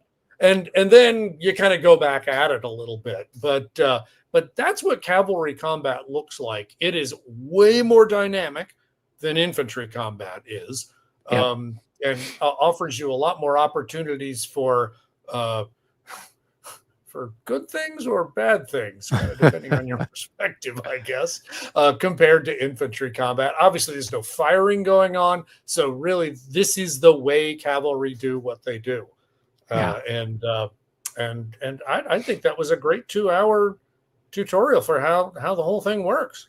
Yeah, and we did cover, I think, and we got various and sundry results, and so and we walked through a whole bunch of stuff with the combat. The only thing that we didn't have was where there's fire on cavalry. So this is one of the things where cavalry is very vulnerable to artillery fire and infantry fire. Every increment counts for 2 increments on the fire chart. So if we're looking at, the standard modifier on the fire chart, you'll see that for every strength point, that's so if we have like an 8-factor cavalry unit that hasn't taken any losses, that's equivalent to 16 strength points. You're going to have a plus 20 on your die roll when you're shooting at them. So this is where, obviously, having horse artillery around would be great, but they don't come up with that until the Napoleonic Wars. So the best that you could do is, or if you guys watched Lobositz, we had an occasion where Michael had some guns down there in that Tiergarten that, even though they weren't very powerful guns, you were just blowing the stuffing out of David's poor cavalry because he had these big stacks, and then those pluses add up, and then you're doing 2, 3, 4 hits on some of those guys. They got really, really badly banged. Yeah, so that's interesting because you fight differently with cavalry if you're only around other cavalry. You might stack cavalry units in the case that you've got only cavalry around, but for the reasons exactly like you described, boy, the last thing you'd want to do is be in the vicinity of any enemy artillery and stack up your cavalry, because then you're just making a juicy target for them to shoot at. And so you don't want to do that for sure. Yeah. Yeah. So I see So, we have some questions coming yep. in we might want to address before we check out here. Yeah. So the first one is, hey, do you guys have a campaign scenario plan to play now that you're learning it more? So we've actually been playing this for 3 years. The first one that I did with Michael and David was the Battle of Brandywine, Brandywine, where yeah. I had the Hessians and I just charged them straight into the guns and watched them get destroyed. And the good news was we didn't have to pay them, because if they're dead, Because you they were don't have to pay. mercenaries. They're mercenaries. You don't have to pay Yeah. them. And then the next one we played was Prague.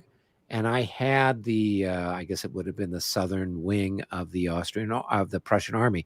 So we did a whole bunch of this cavalry combat, and I did some of the these stuff were with, your cavalry in that these case. were my right? cavalry. Yeah, Yeah. these were my guys.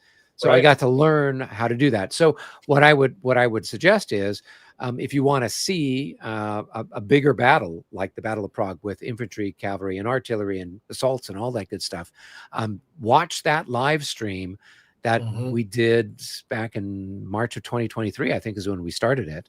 And it probably went for 9 months or more. Probably. Then we've played Colon. Then we played, what was the one with the Russians? What was that one called? Zorndorf.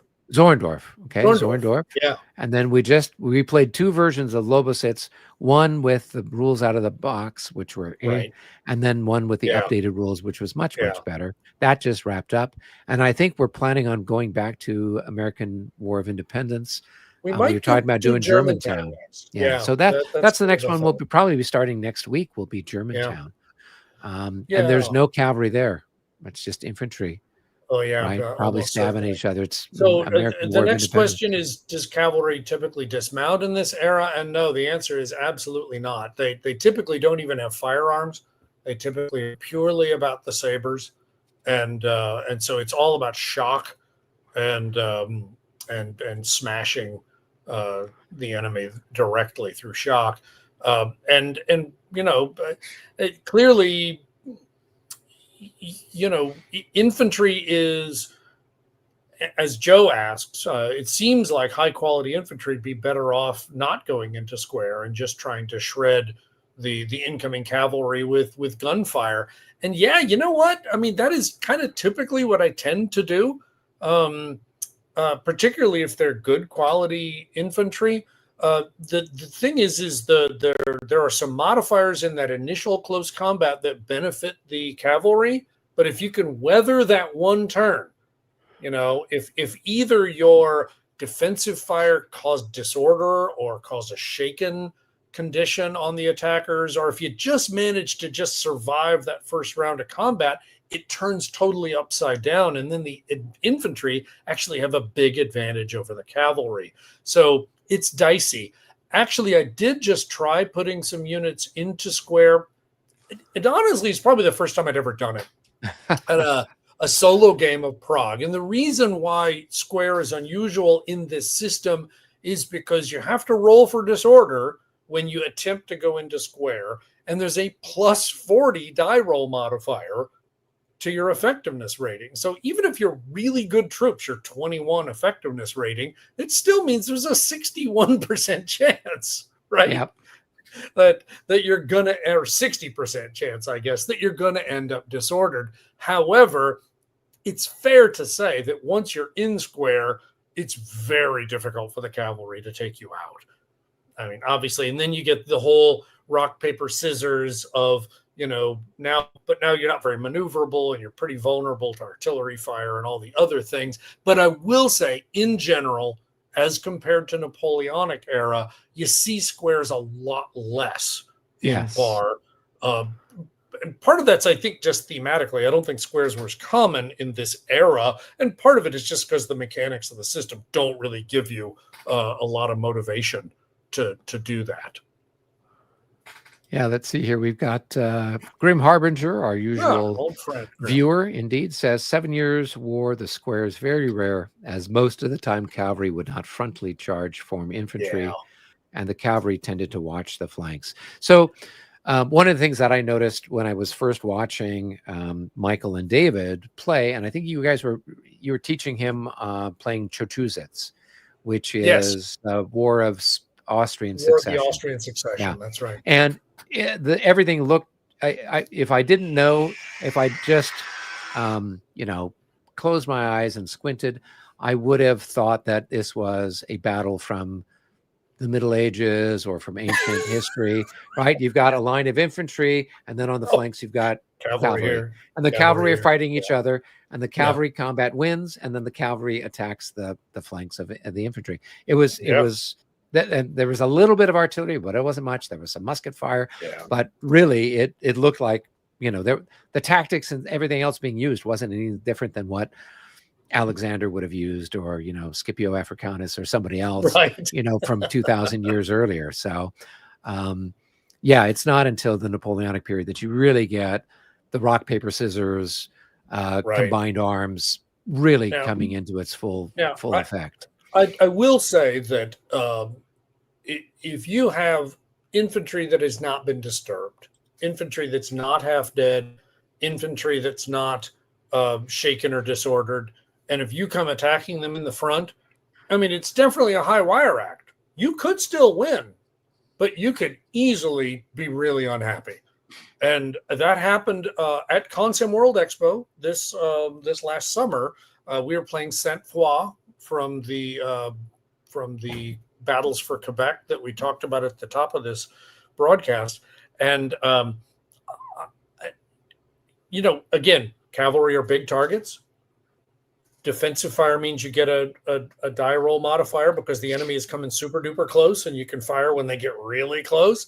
And then if you're rolling 96, it was like 4 strength points, a disorder check, a morale check plus 20. It was just horrifying what happened. And when you think about it, and sometimes I think in these games we don't consider it, but cavalry was expensive.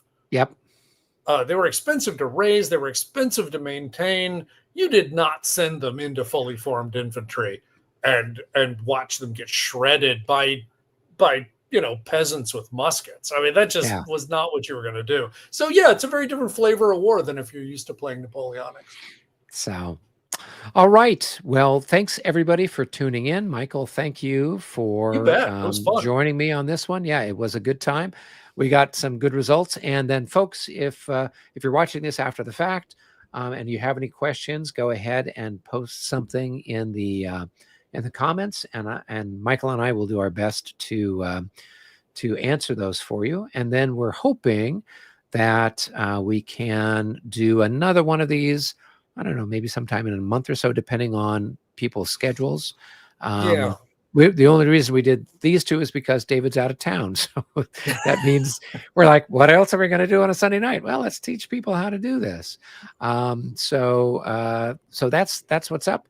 And we'll probably do one that kind of covers other, types of movement and situations. Probably be thinking about the kind of the bigger, how do you get to contact rather than here where we're basically at contact already. So those are some of the things we've talked about doing. Yeah. So cool. Well, thank you very much, Michael. I'll see you. And next Sunday, we'll be playing Germantown. So we have to figure out who's going to be the Brits and who's going to be the Americans. We'll have 2 Americans. I think there were 2 American columns coming in to try to hit the British in a surprise attack in the fog. And everyone got surprised, mostly the Americans. So yeah, we'll see if we'll have to have as good Grim Harbinger, who is our resident Brit who tunes in from England here. So, all right, guys, until our next episode, be well. Thank y'all. Bye-bye.